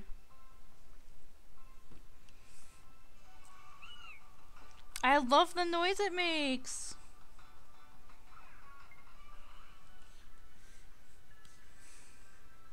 Makes me think of Miso. I should name Miso Skitty. That should be her nickname. Because she does sound like that. Shut up, email! I need to figure out how to stop getting Tapastic emails. Probably need to go into my Tapastic forum settings. Is it a good one? Let's see. It says it's a decent Pokemon, HP strong, excellent stats. And it's extra small. I've already got 2 really good ones, so I've already got a really good Delcatty, so Arc. Actually, someone sent me some over Discord the other day. It was a parrot going, "Did you know your Verizon bill is due?" And I'm like, yes. But I paid that yesterday, so we're good. I just prefer to pay my bill like on the day because being self-employed and being a freelancer, you never know when you're gonna have expenses come up, and so I always try to pay like on the day that it's due, just because like, and I don't like having auto pay on, even though it usually gives you discounts. You never know when you're gonna have a medical emergency or a vet emergency or anything, or you know, a vehicle emergency or whatever. You know, because when you're self-employed, it's a lot harder to predict what your income is gonna be, and so that's why I like keep getting these freaking messages of this is due, this is due, this is due. It's, I know.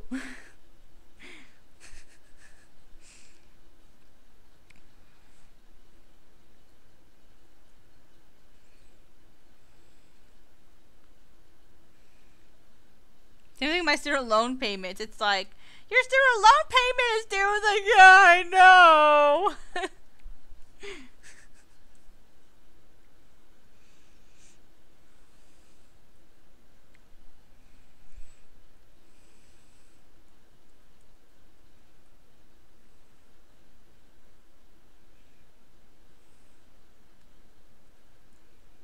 I am not satisfied today. Goodness gracious. Keep Control Zing today. For Arc the game? I don't know what that is. But then again, there's a lot of game stuff that I don't know about.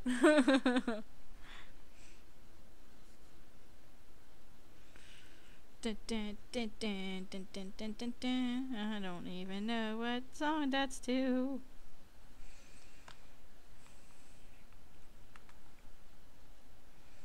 GIF sound.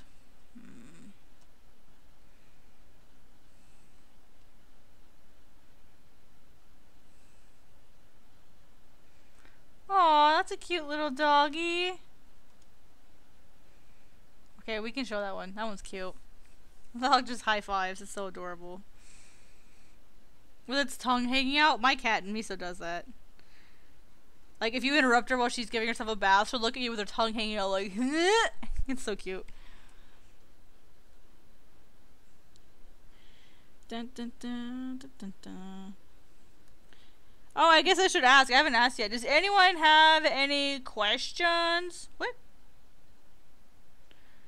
No, I have my sound on my computer. I just have it on very low.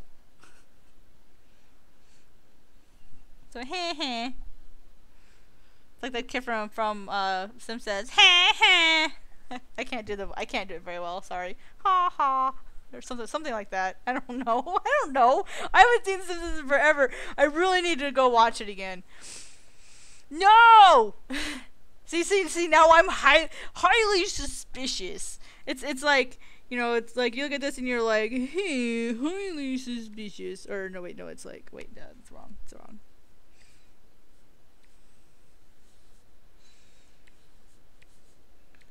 Highly suspicious.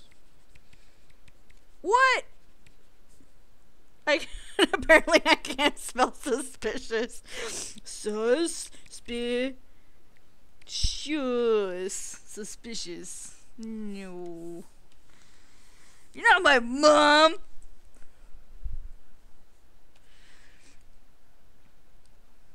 Well, I'm also trying not to open windows because when I open other windows, it can influence the quality of the stream. So I try not to open a ton of stuff.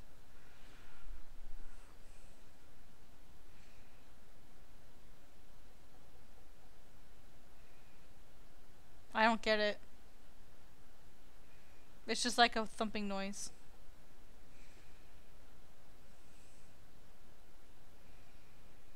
I don't get it.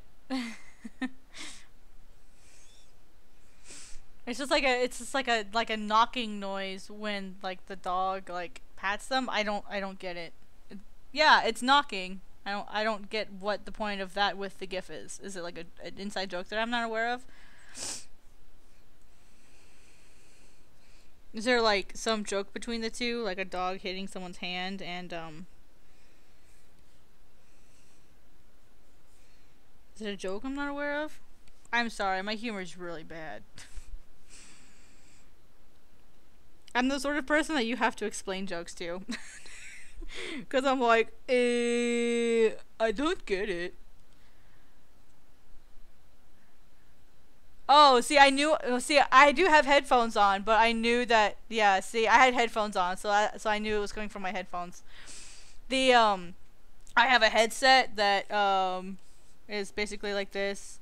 So you've got the headset here, and then it has a mic on it, so that's what I'm wearing. So I've got a headset with a mic on.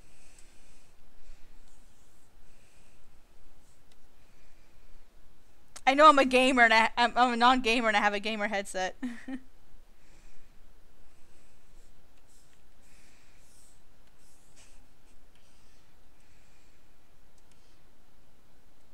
Oh, that's fine. I'll probably still be here for at least another hour. I wouldn't call it hard work.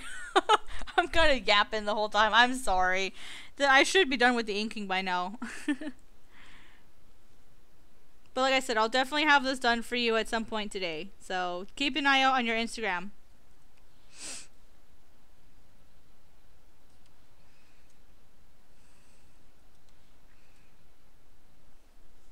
Yeah, these are... let me look at the brand. I don't even know the name of the brand. Gamecom Platronic, I think is the brand. Yeah, Gamercom Platronics is the brand.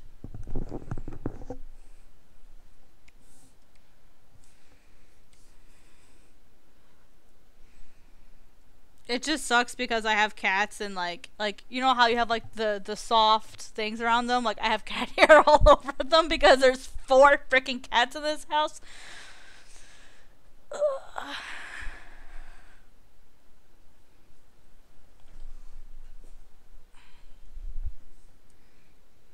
So like I'm always cleaning cat hair off of them. It's ridiculous, honestly.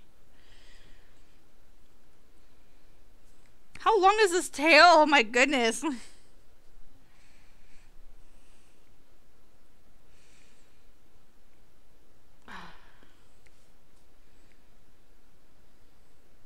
I know after a while, like with a snake, it just kind of like smushes together.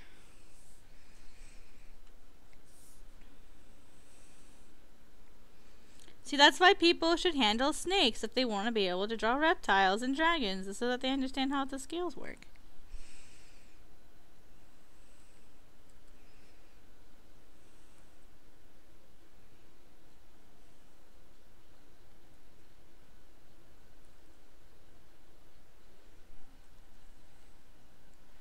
Gunner chewed on... Oh, Gunner chewed on them.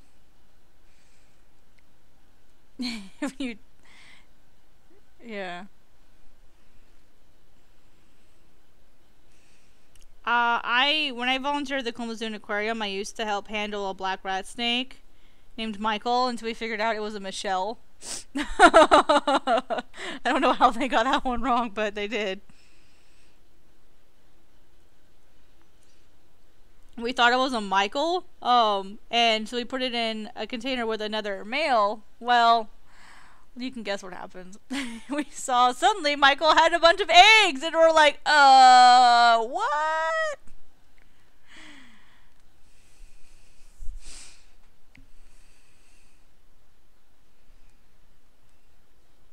Yeah, Michelle bit me. Not very nice snake. It's not fun when a black rat snake bites you. They have like serrated teeth.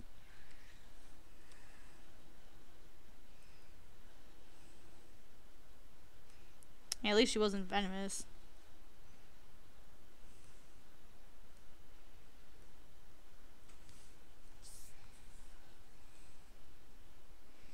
And then there's me picking up garter snakes like all the time here.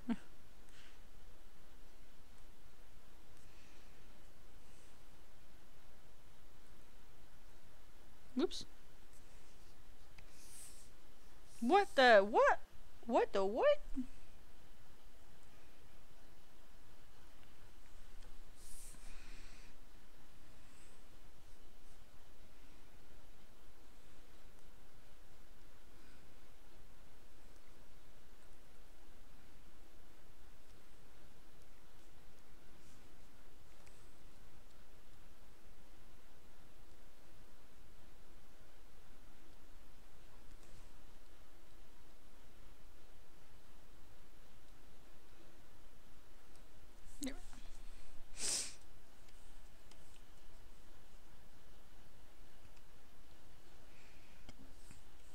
There. Ugh, that's a lot. Ta-da! And then we just have to do the fire. Yay! I think I got everything. Oh, I forgot to put the wing back on. After I erased it to fix the body, I forgot to put the wing back on. Oops.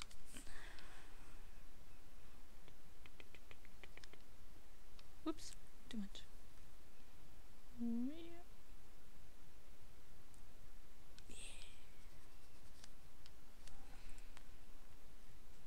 Yeah, I know, right? That was one of the things that really helped me when I was volunteering at the Wolf Sanctuary in Colorado, is how much easier it was to understand like canine anatomy in general. You know, because I didn't really understand how their paws worked until, like, I had dogs, but when you're like drawing a dog instead of drawing a wolf, and seeing the paws so big and getting to feel it and touch it and like see their body perspective, or not perspective, their proportions and everything was really, really, really cool. So yeah, Raven's got a freaking bird. So you're a falconer, which I envy. So I wish I could participate in stuff like that.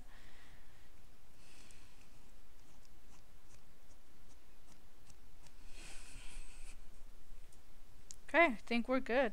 Other than the spines on the back and tail, just gotta put the spines in, which are these thingies up top. Almost done, guys.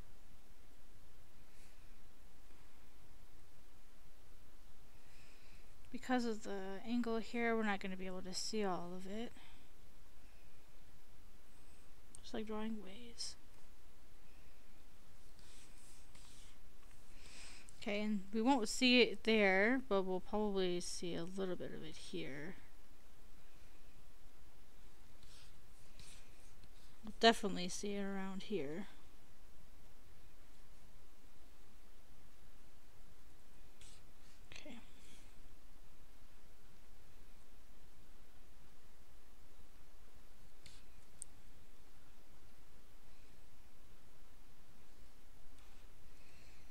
Your Harris hawk? That's awesome.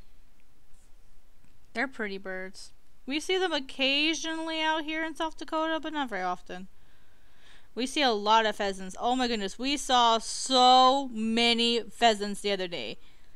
I was so sad that I didn't have anything. It's because we literally saw like 8 pheasants all crossing the road together. And I went, dinner! It's escaping! So, I could have exchanged those pheasants for, you know, some turkey fans or something. Bummer.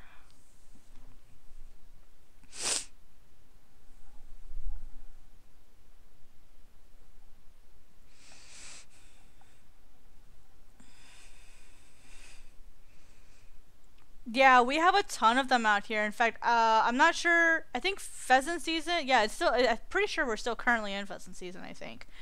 Um, Either that or we're moving on to turkeys now. I'm not quite sure what the deadlines are. I didn't quite pay attention to the dates.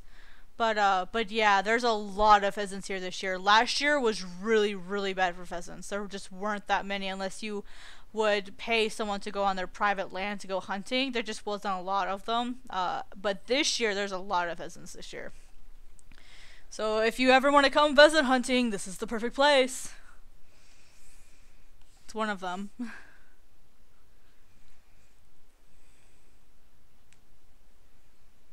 Yeah, I was gonna say, turkeys aren't usually until later in the spring.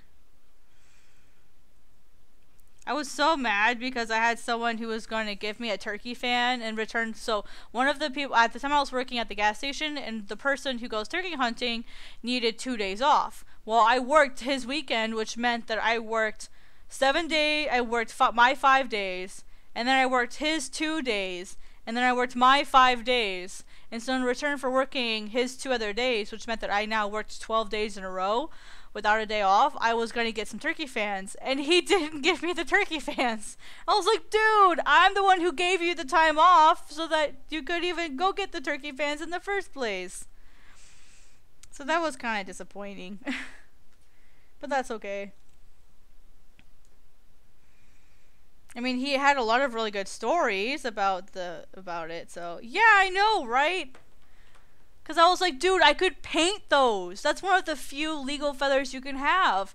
And so I was hoping that I could do the fan and then paint on top of them and then sell them. Because that would sell really well. But I didn't get the fans, so whatever. I've thought about getting my own feathers, and because there's a lot of hunters in this area. I mean, it's a 700-person town in the middle of bumfrick nowhere, South Dakota, and farming community. So there's a ton of hunters right now. Well, there's always been a ton of hunters out here. That's just the nature of the people out here. I know. That's why I was like, dude, it would sell so well. I could make probably a couple $100 off of that.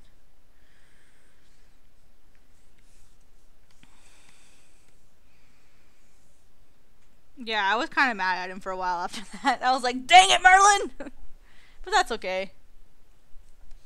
Alright, cool. The flames will actually be part of the shading process, so I'm not going to worry about that yet.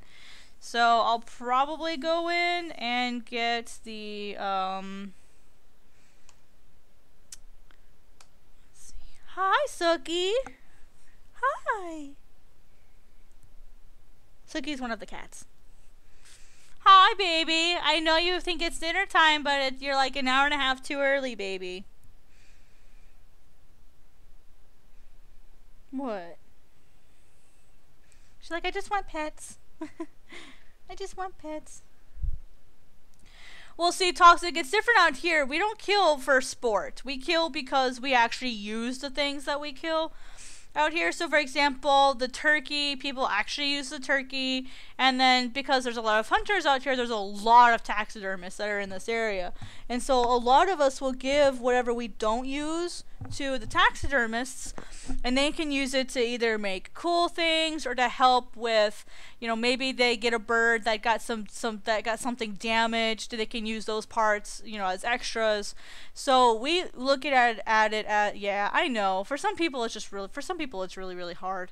And that's understandable. That's okay. I don't like look down on those people at all. You know, same thing with fishing. I felt really bad the first time I gutted a fish. I felt really bad.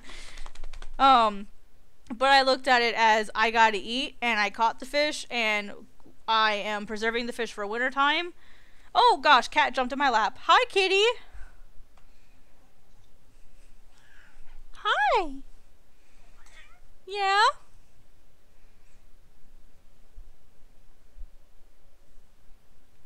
No, don't step up there. My lap is not a playground for you.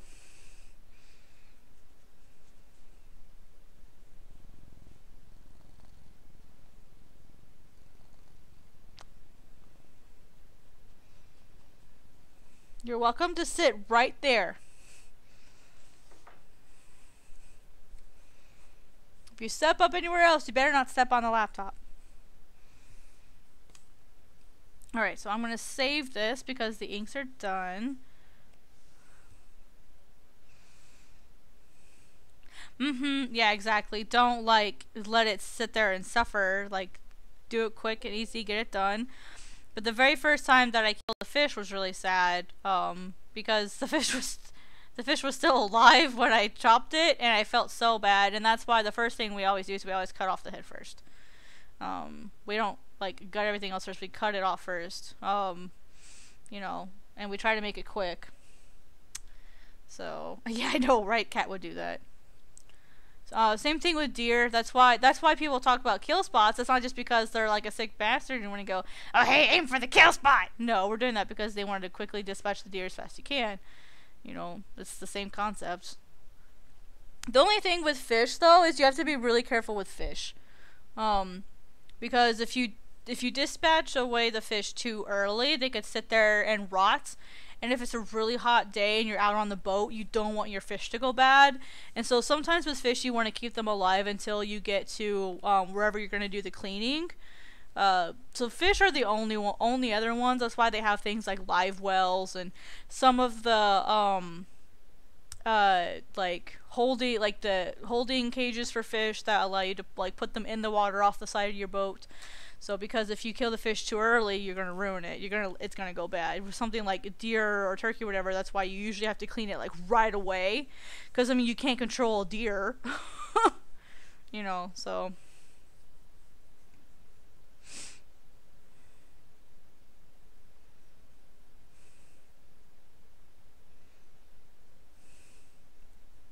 yeah, that's pretty much what we do. We have a specialized my grandfather, when we went go fishing, we have a specialized live well built into our pontoon that keeps the fish alive. And basically what we do is we just would refresh the water every once in a while, because you know they use up the oxygen in the water, and so we would just refresh it every so often, and that way we could keep all the fish alive until we could get them home and then clean them.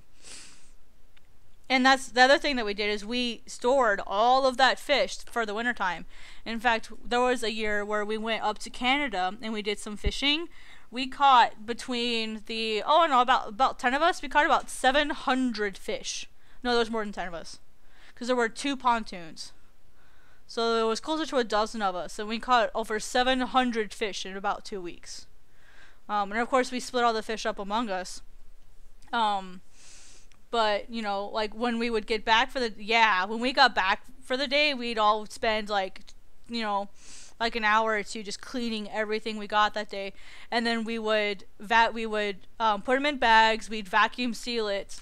Well, that's what my relatives did. My grandfather does it differently. What my grandfather and I do is we actually freeze the fish in ice. So we'll get the plastic bags, and then put water in them, and then we vacuum seal it to get all the possible air out, and then we freeze it. So we had a special freezer that we had with us when we went up to Canada. But we preserve our fish in ice. It'll last longer that way, and it kind of helps prevent freezer burn a little bit easier. Yeah, we usually got perch and bluegill, but we also would get catfish, and if we were really lucky, we'd get walleye. Walleye was what we were always after. Walleye, if we got a muskie or a pike, or even something like a sauger or soggy, or some people call them soggy, some people call them sockeye, we kind of debated on if we were going to keep it or not, just because we're like, do we have the space to store this amount of meat? Well, there was 1 year where we did. And when that happened, whoever caught the fish got to keep the meat, unless they were happy enough to give it to someone else. Sometimes we would actually cook that up for dinner that night. That way we could just use it, because we may not have necessarily the storage to store something that big. So, fish is like essential to my diet. And that's mainly because a lot of like the fatty oils and stuff that I struggle to absorb, because of the way my body works. A lot of it comes from fish. Some of it I have to take pills for just because my body just can't get enough of it by itself. But like there's a lot of oils and things like nuts and seeds and stuff that are really hard for me to digest. So a lot of my like fatty oils I get from fish, and sometimes pills. But I love fish. The only fish I don't like is tuna. I don't like eating tuna. That's the only one. Other than that, I'll eat just about anything. And then there's hugu, which is like the puffer fish. I would have to be at a very, very, very, very, very special restaurant to do that. I would be very picky about my puffer fish.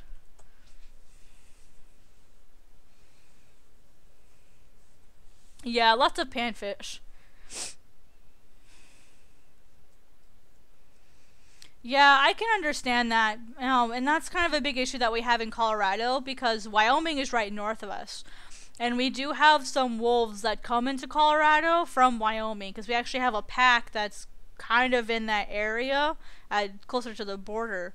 And so wolves are a big deal in Colorado where we're at. There's a lot of people that just want them all like dead, like they don't want any wolves nearby. Um, because they're like, oh, well, it'll affect our cattle, da da da da. And it's like, well, then why did you put your cattle in a wolf living area? You know, even generations ago, like, you put your wolves in, or your cattle in an area where you knew there was a wolf pack nearby. That's kind of your fault, stupid. And in Colorado, we also have another issue with coyotes. There are so many people moving to Colorado, especially for, like, the marijuana thing. And so we don't have, in fact, Colorado's issue is we don't have enough resources for everybody. It's supply and demand. We just don't have enough. We don't have enough. And it's super frustrating because people are like, this coyote, like, it tried to attack my dog. Coyotes are bad. We should kill them all. And it's like, well, you're the one who moved into their territory, stupid.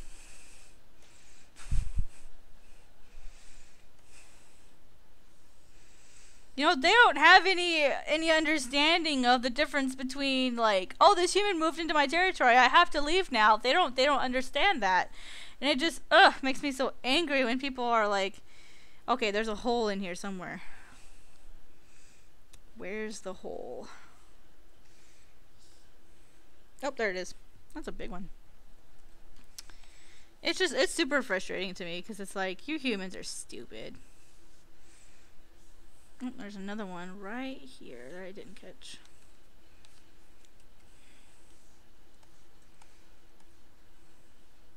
There's another gap right there, and there's a gap right here. Suki, it is not time to eat. You are like at least an hour too early. I've got one of my cats begging me for food, and it's like, lady, you are way too early.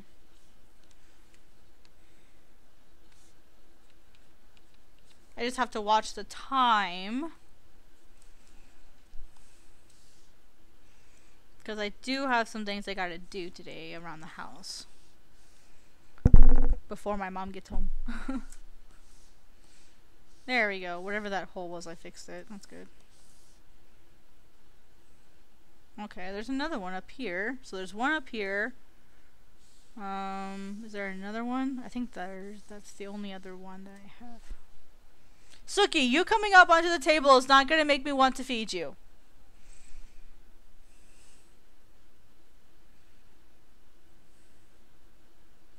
I don't see where the hole would be in this one. You know, it looks pretty sealed up to me.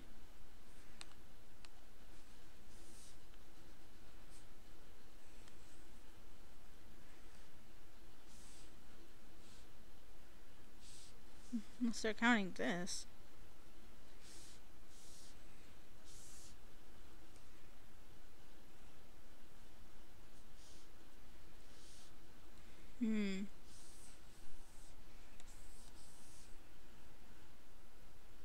Well, wherever it was, I got it.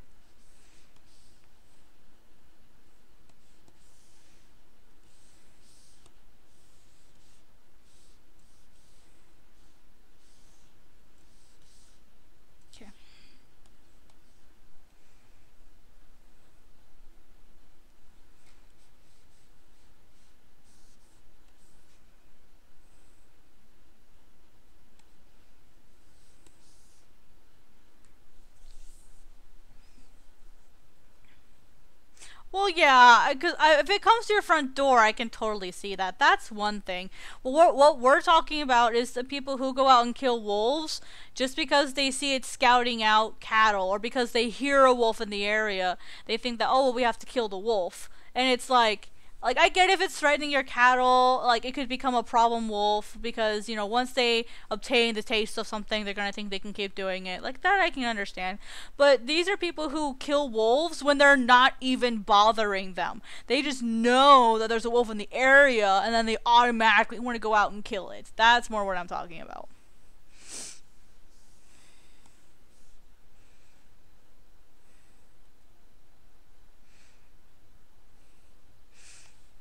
Well, you also have the problem in that what was one of the coyote's natural competitors slash predators? A wolf. Like, so take out the wolves, and suddenly there's too many coyotes, there's too many deer, and guess what the deer kill? The deer kill all the vegetation and the trees because they're eating off everything because there's not enough food for them because they're overpopulated, and then when you kill off all the trees, you're going to take out all the birds, you're going to take out all the insects, and then the environment's just going to die. So like, because the two main, like, you do have bears, yeah, but bears aren't necessarily going to go chasing down a deer or chasing down a coyote. And people don't understand that. That's why wolves are like a keystone species, and people are like, I'm gonna get rid of wolves because I don't like them and they're gonna eat my children. Like, we literally had people in Colorado thinking that wolves, specifically the ones that were at the wolf sanctuary, if they got out, we're gonna go kill their children. And I'm like, no. Wolves are more likely to run away from humans before attacking them. And if they do attack them, you probably did something to piss it off.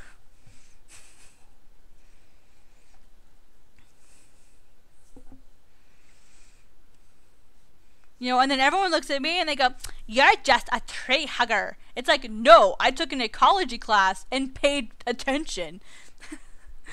Like, I actually paid attention in science class as a child. Like, that's how it works. You have keystone species. You take out a keystone species and the whole thing falls apart. Eagles are also a keystone species. Because they're considered a top predator. You start taking off those top predators, and something else below it's going to become a top predator, and it may not be fit to be a top predator. So, like, a coyote is not meant to be a top predator. There are cases of coyotes taking down deer, but it's not going to be near often enough. I mean, look how much a deer outweighs a coyote versus how much a deer outweighs, a pack of wolves, or even just a single wolf. Yeah, prairie dogs are really important too. People don't understand the impact of not having prairie dogs.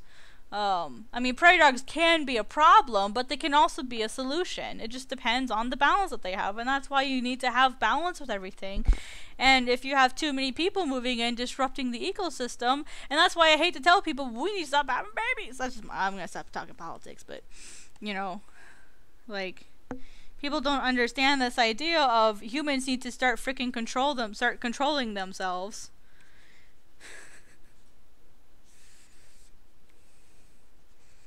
Heaven forbid a human has to, lessen their quality of life for the benefit of the planet.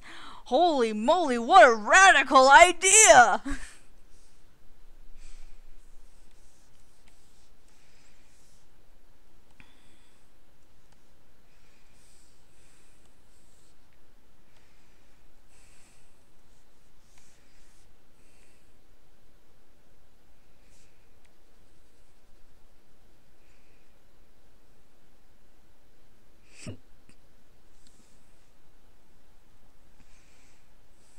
Okay, I need to bring this into its own Clip Studio documents and see what kind of tones we're looking at. File, new.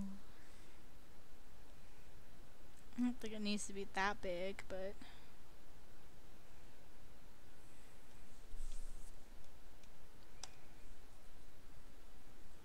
Well, humans are gonna have wars regardless. That's a little too the phrase naive. Humans are gonna have wars no matter what, because humans are just that way. But the thing is, how do we take these wars and do it in such a way that it's not tolerated for very long, and they're stamped out when they need to be. But the big problem is it's more beneficial for countries to be in war than out of war. It's far more economically rewarding for a country to be at war than not, as far as purely money is concerned. So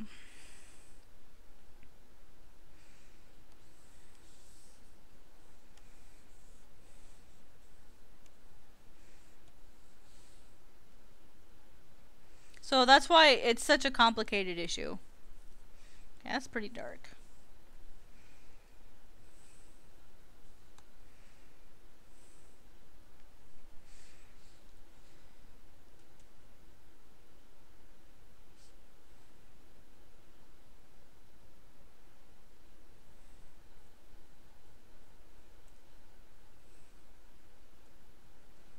Well, I mean, species naturally go out by themselves, so that's not necessarily true.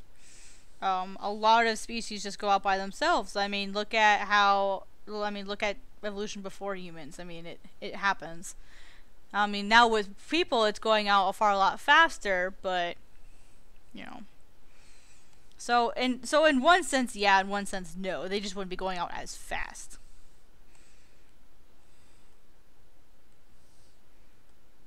So I'm only going to half agree with you. Not that my opinion matters. There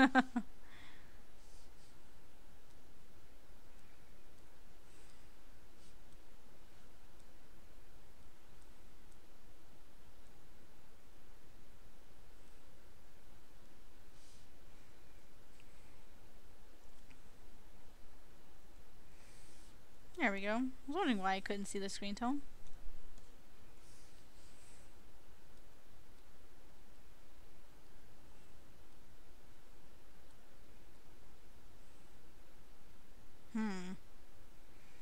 Maybe we need a different shape. Let's try noise. Ugh. Oh, heck no. We're not doing that one. Let's try the cross. See how that one looks. Actually, it looks pretty much just the same.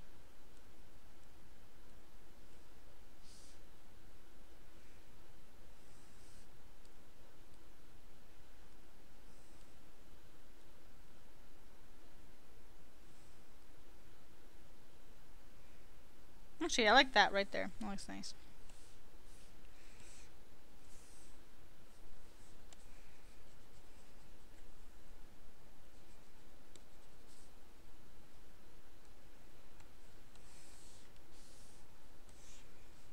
Okay.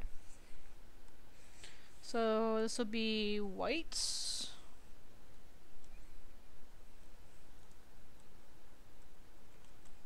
This is the skin. And then we'll need another one for the scales. Or the...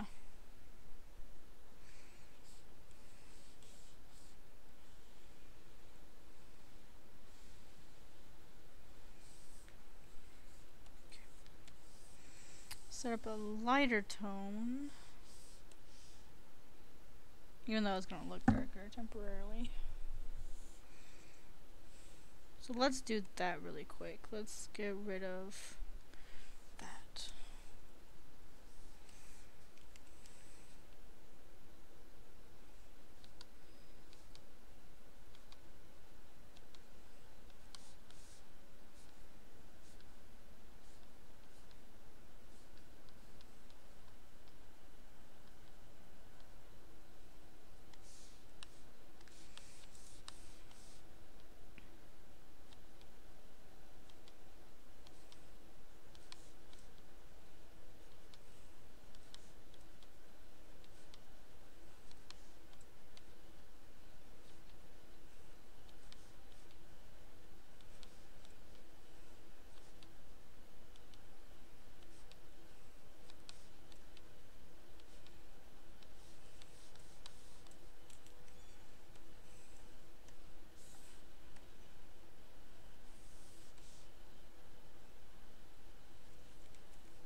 Ta-da! That was easy. There we go. Well, how much lighter is it? And then these are pretty much white, so you can pretty much just take all of that out. Or, you know what? Instead of that, we'll fill it in with white. Or let's not do white. Let's do like an off-white.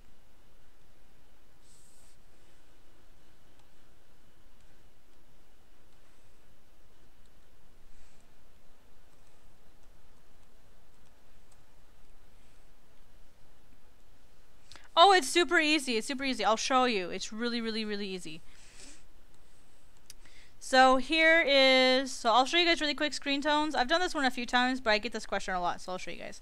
So here is, let's do a triangle. So we've got this beautiful triangle that we drew, and we want to fill it with a screen tone. We've got two options. Either one, we can, so let's say we want to fill it in with red, okay? So we make a new layer underneath our triangle, and we fill it in really fast. I'm purposely going to leave some of it not right, so I'm not just a bad colorist, but watch this. So we've got this really cool thing that we want to, but we want to turn it into a screen tone. And when I say screen tone, we want it to have this kind of, well, there's different looks. These here are circles, and then this one right here is sort of like a cross pattern, like a cross hatching pattern. So I want to do something like that, but I want to do this. I want to make sure that it's red. So again, from this point here, we've got different options. So the first way you can do it, so way number one, we can go ahead and fill it in first, and then if you go over to the layer property panel, and if you can't find it, you can always go to window and then layer property. I've already got it up, so it's right here. You'll see like a checkerboard pattern. You're going to want to hit that pattern, and it'll say tone over it, and then woo, you're like, oh no, where'd the red go? You know, what do we do? It turned it into its equivalent value in terms of black and white. First it converts it into black and white, and it always does this initially, and then it converts it into the standard circle pattern, whatever will work best. And if we don't like that, that's okay, it's not a big deal. We can come over here and we can adjust it. So we can go to our frequency and change that so that the dots are sort of essentially they're larger and they're further apart. This is a Clip Studio.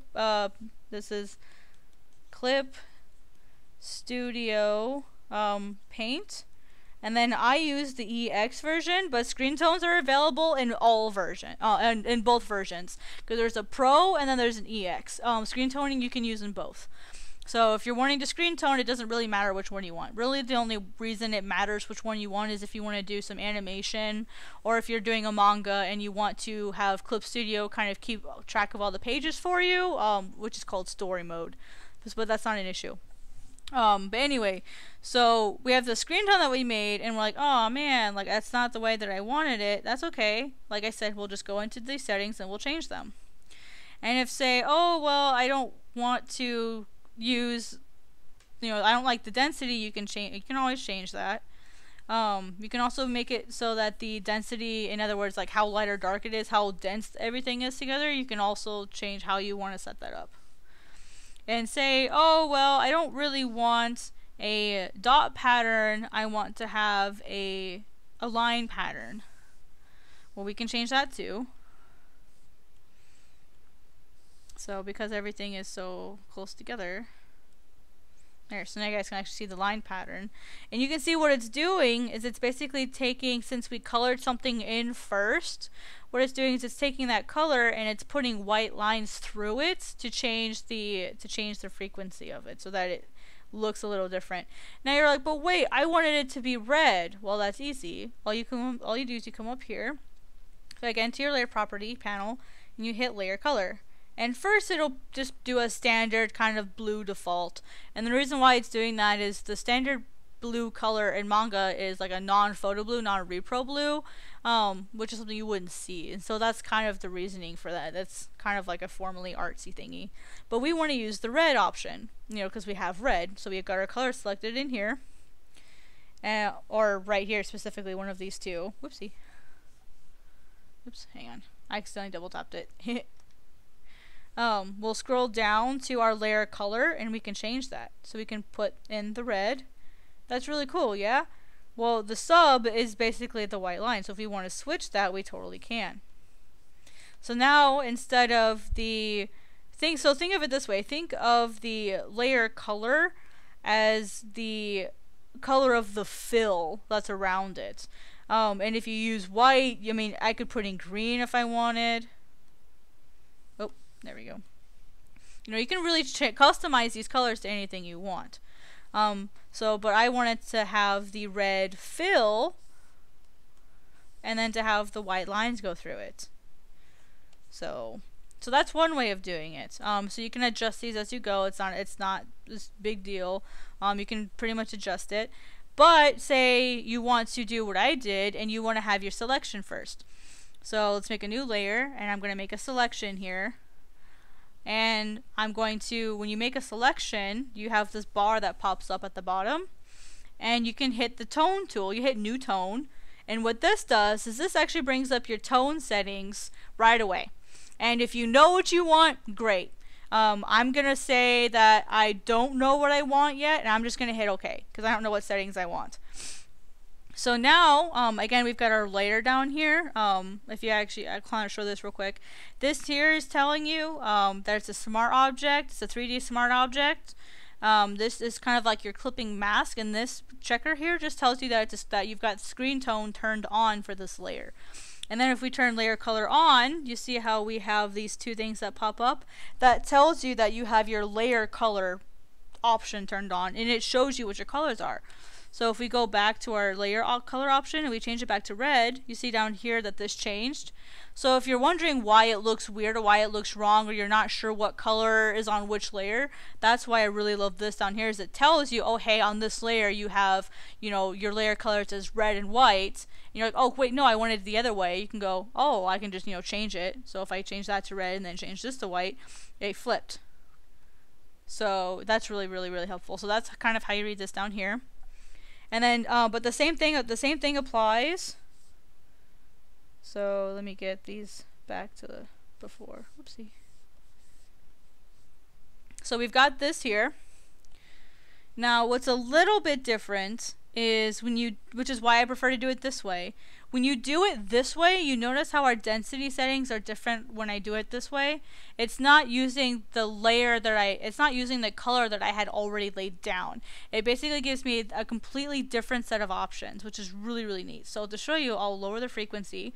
So now when you look in here, you can see that you can actually see the dots. Remember before the dots were, it was initially when we made this one, we have a red fill and then the white on top. And then on this one we have the white fill with the red on top. And again, that I showed you how to change that. So that's the main difference between these two. And I can alter the density, which is how close and how far apart everything is. So if I take the density way up, it looks completely full. If I take it way down, it's very, very, very faint.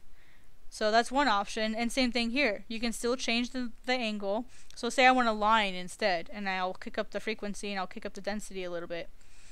And say that's great, but I want the lines to go I just spoiled a surprise. I want the lines to go this way. Well, that's really easy. You have your layer, you go to your dot settings, which is we have line, that's the type of fill that we have. And then the angle. And then you just change the angle. So now we have our lines are about the same angle that I wanted. And this is really helpful for things like for speed lines and paint, like speed lines and stuff. So that's really helpful. And then we're like, well, wait a minute, I didn't fill in properly and I went out. Well, guess what? That's totally okay. Make sure you have your clip layer selected. And then you can go in with, oopsie, autosave. Good job. You can go in with your tools here. So I'll, oopsie, got my amateur on. You fill it in. And see how it still matches the rest? And then, oh look, I went out. You just erase it.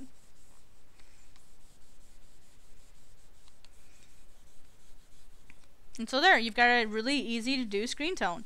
And then what's really nice is you can alter this at any time.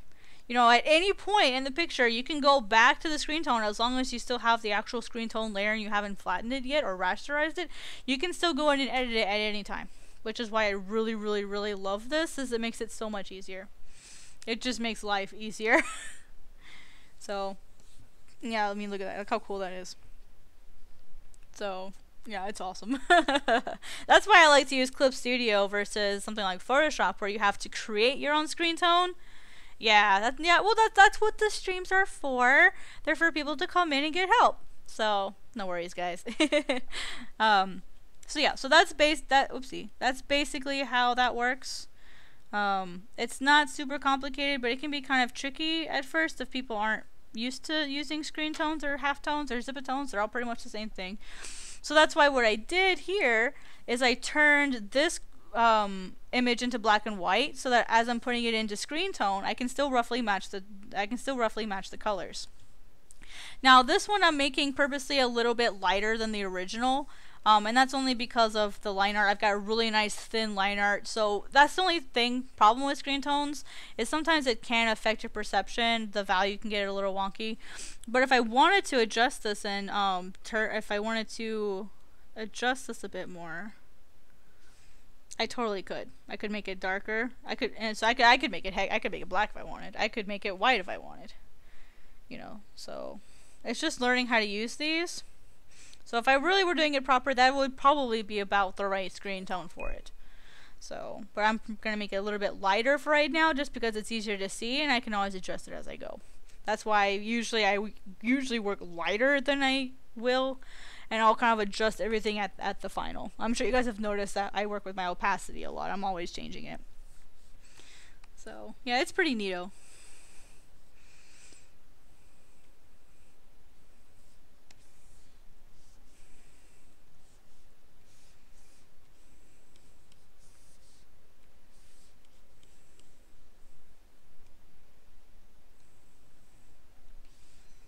Bacon! Bacon's okay.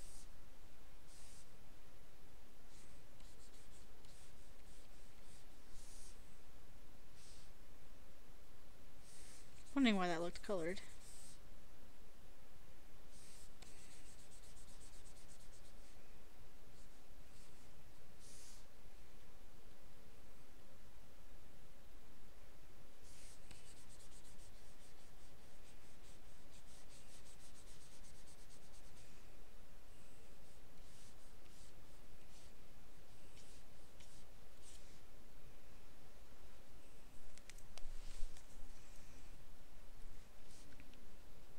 Yeah, screen tones are great for filling in like really quick details, and you know, like I said, it's really neat if you're trying to do sort of like that comic manga-y look. You can make things look really nice and gritty.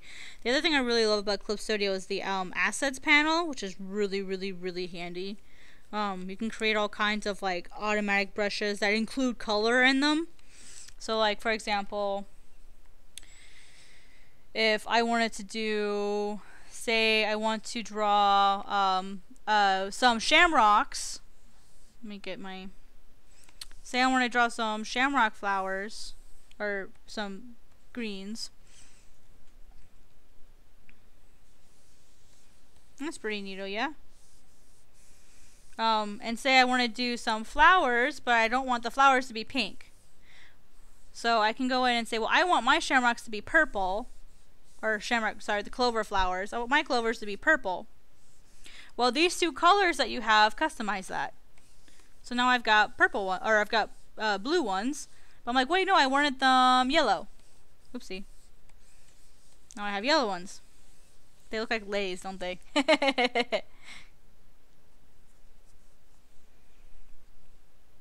And so this here really, really kind of helps you save time, because you can create brushes that automatically have a stroke around them and have a fill in them. So that, for me, saves a ton of time. Same thing with, say, what's another really good example? And some brushes like this, they're automatically colored. They're automatically filled in. Like all of the shading and everything in here comes with them. You know, Photoshop can't do that. At least not that I know of. And then with here, I've got... Oh, come on. You know, I've even got stocks to these. And pretty much all these are is they're like repeated patterns. You know, so if you were to fill these in like that, you know, they do look random, even though it's really the same one over and over. It's the same set over and over again. And then if you want to be really cool, just add some like of the clover flowers on top. Well, first off, let's go below it and add some of these smaller ones.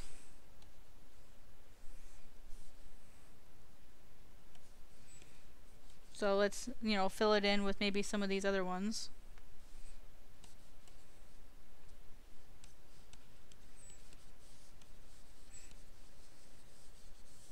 You know, and maybe to make them a little less visible, maybe we can change the opacity on these. Just a little. And then let's put some of these cool flowers in there.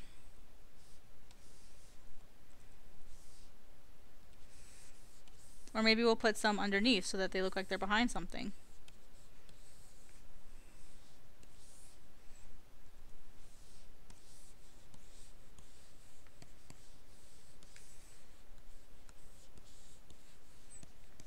You know, I did that with 3 brushes. And look how fast that went.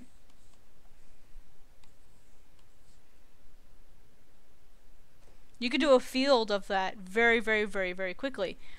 So that's one reason why I really, really love Clip Studio, is it makes doing repetitive things that you would just have to draw every single thing over and over again. Same thing with, say, if I wanted to do like some beads or some gems. They're a lot easier to do. So some of these get a little trickier. Like, look how pretty this is.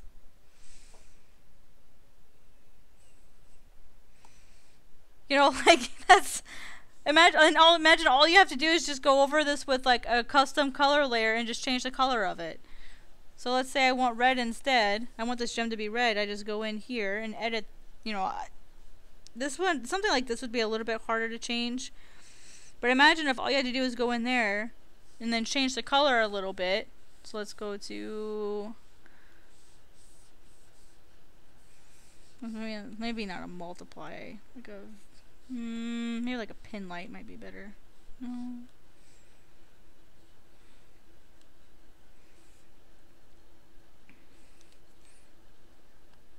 You know, so I mean, look how fast, look how easy that was. You know, so that's really, I mean, and that was easy. So, you know, that's like I said, that's why I like to do something like this instead. The other thing that it does, so you have all of your material panels here. I've got this balloon that someone made that, if you notice, these are the balloons that I was using for Took. Well, I use the black filled balloons for all of the death gods. Okay, Clip Studio, what are you doing? There it is. It's just being slow. And so if you look here, this is actually 2 different balloons. So you just have to make sure you select them both. Just kind of a pain. There we go. Sometimes it's a little tricky. This one is a little tricky when you have 2 balloons at the same time. That gets a little trickier to move them around, but it is possible. You know, and then all you have to do is put in the type and you're done. And then if you say you want to adjust this one, you know, you totally can. Everything's adjustable.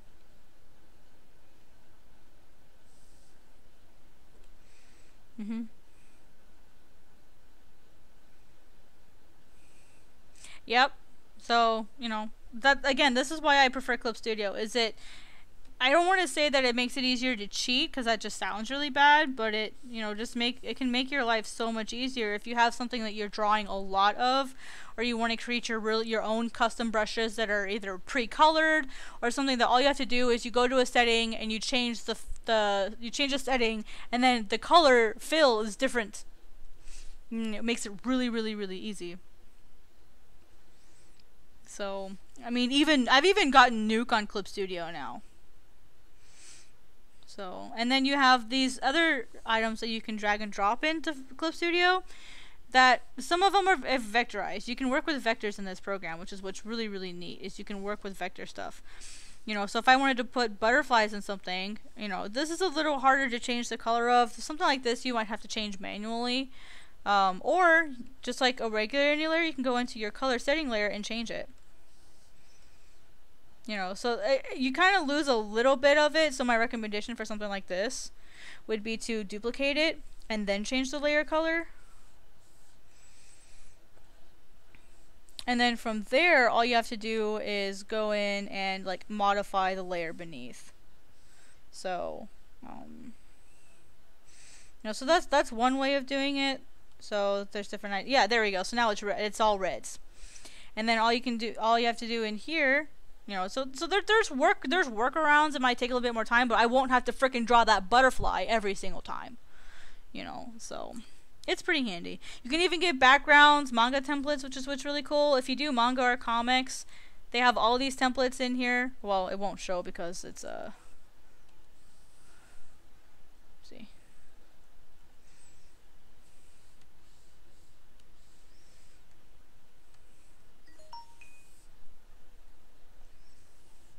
So you can either change the whole thing or only bits and pieces of it. So those are a little more complicated. I don't really use that much because I tend to do all of my inking by hand. So that's kind of some neat stuff about Clip Studio. I'm definitely intending to do like actual tutorials on this stuff.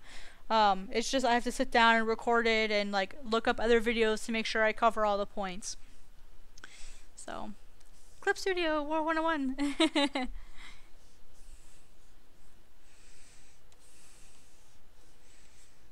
Oops, oh, I still have the other color.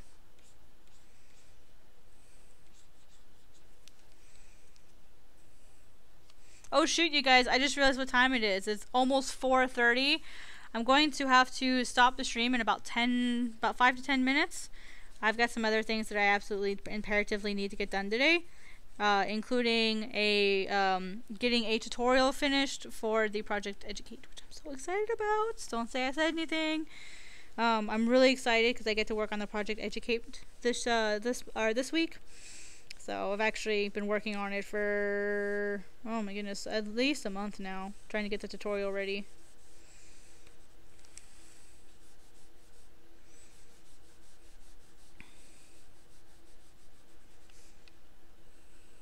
But I gotta work on that, and I've got some things I gotta do around the house.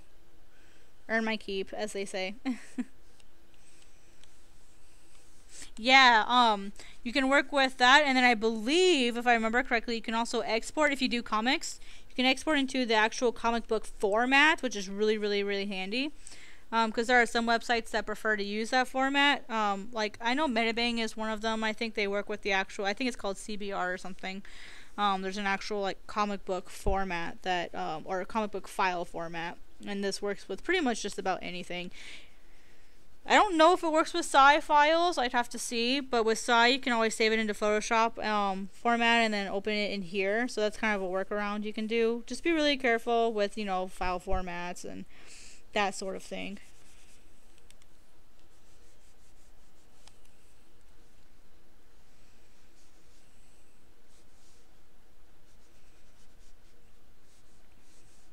But see, this is just the first step. All I'm doing now is I'm putting in, this is actually going to be the base tones. I'm putting in just these base colors, or the flat, I'm basically putting in flats. And then I'm going to go over and then do some actual, like, shading on top of it. So that'll be fun.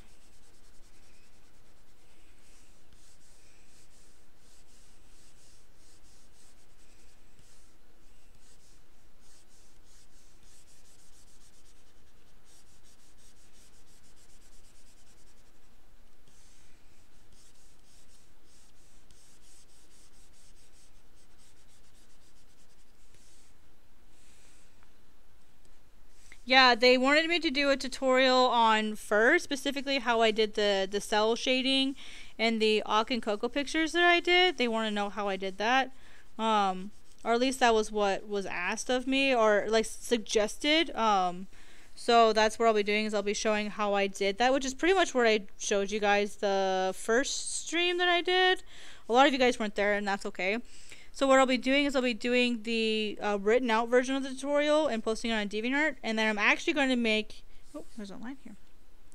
I'm actually going to make a video version of it as well, where I'm kind of going through, I'll be kind of scrolling through the tutorial, and then I'll be showing the tutorial along the way to kind of show everyone like what exactly it is that I did, because I know I'm going to get people asking me about it. I have had people asking me about it. So I'm excited to to get it out there and get it done. Like I said, I've been working on it for a little while. I haven't made a tutorial in a really, really, really long time. So that's why I'm like, oh shit, how do I do this again?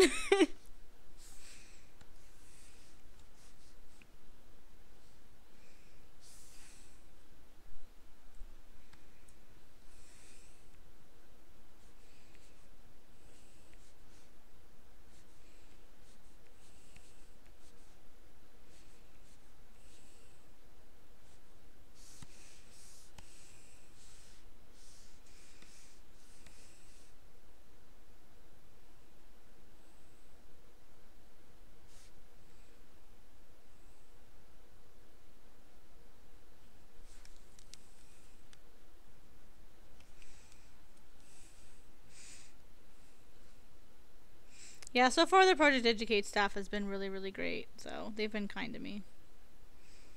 So it's definitely something that I'll probably do in the future.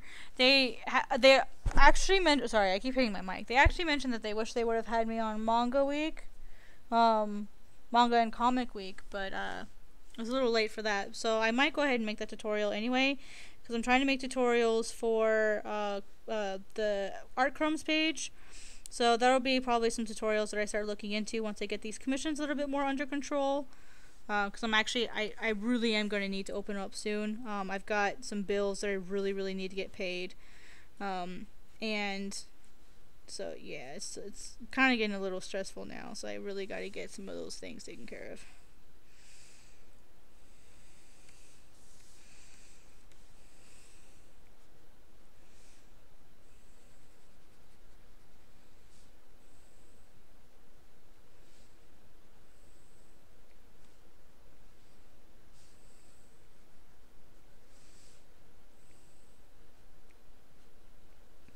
And with me going into treatment for my spine, I'm really going to need to keep the money flowing. There's a post office nearby that's hiring that the hours work perfectly for what I have available. So I'm going to try to get on board with working at the post office. The only thing is I'm going to have to pay for a drug test because it's the post office. So, I mean, not that it's going to be an issue. I mean, I don't do any drugs or anything, so that's not going to be an issue. And I don't really drink very much, if at all.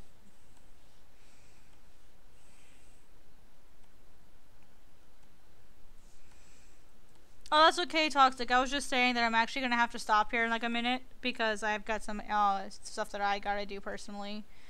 So I'll probably stop here. I have to get up super early tomorrow. Depending on what I end up doing tomorrow, because I've got an appointment tomorrow with the chiropractor to find out what my treatment plan is going to be. Because my neck is so messed up. I don't know if I showed you guys. My neck is so messed up, so you have... Can I help you? Wow, that was weird. Did you guys see that? Clip Studio like freaked out.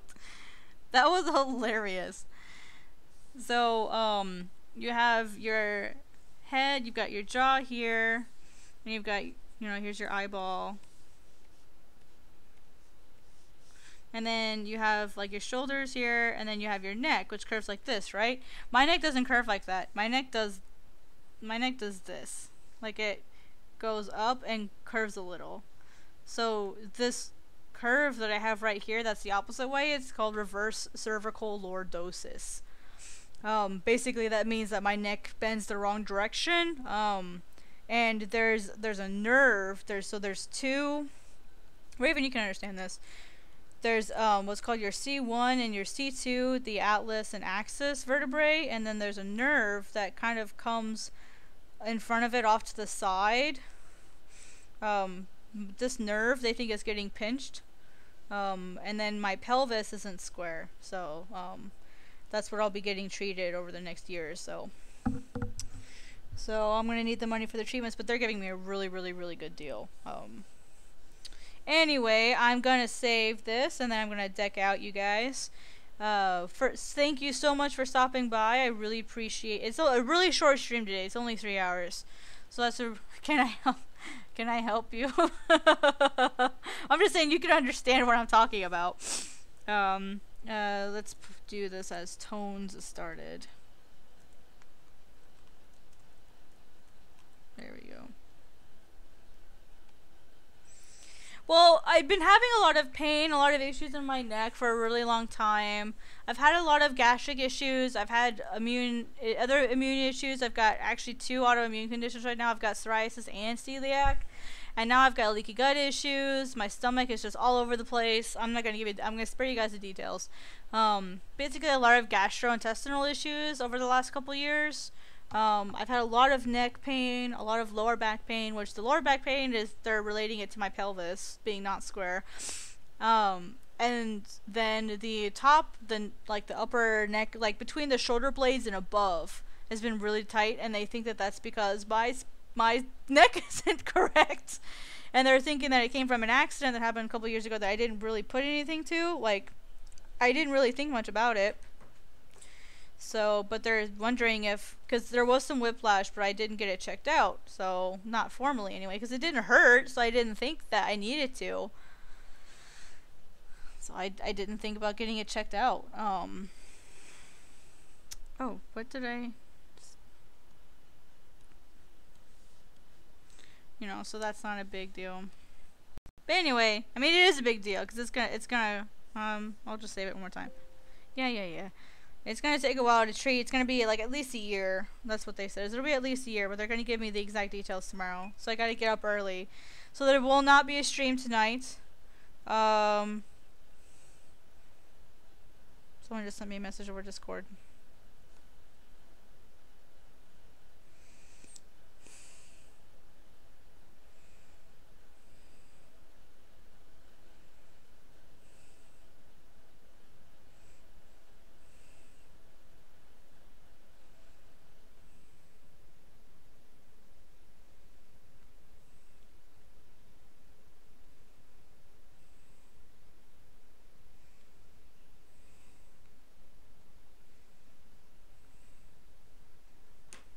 Oh yeah, no, I'll feel better. I'll feel fine. It's not like a life or death issue. That's not the issue. The issue is just that I have some issues that need to get resolved before I can start healing properly. So no, guys, it's not a big deal. I'm just letting you guys know that that's why I'm doing the shorter stream today. Is I'm not supposed to be sitting for real long periods of time. I'm not supposed to be leaning forward for long periods of time. So that's all. So it's not that I need to quit. It's not that I want to quit. It's that I have to. So I have to quit and start taking that kind of stuff, the amount of time I'm sitting, a little bit more seriously. But anyway, thank you guys so much for coming. I really appreciate your time. I only streamed for about 3 hours today, but I actually saw up to 9 people watching at one point, so that's awesome! So anyway, thank you guys again. I really appreciate it. I'm going to try to stream on Friday. No guarantees. It's going to kind of depend on this tutorial, because this tutorial has to be done this week. So I may have to work on the tutorial instead tomorrow and Friday. If I can get it done before then, I might do a stream, but we'll see. I'll be working on something different, because I'm going to get this picture done today. So I'll be working on something different, but trust me, it'll be fun no matter what. So I guess I'll see you guys soon. Thanks for coming. Take it easy, you guys. Don't stress yourselves too much.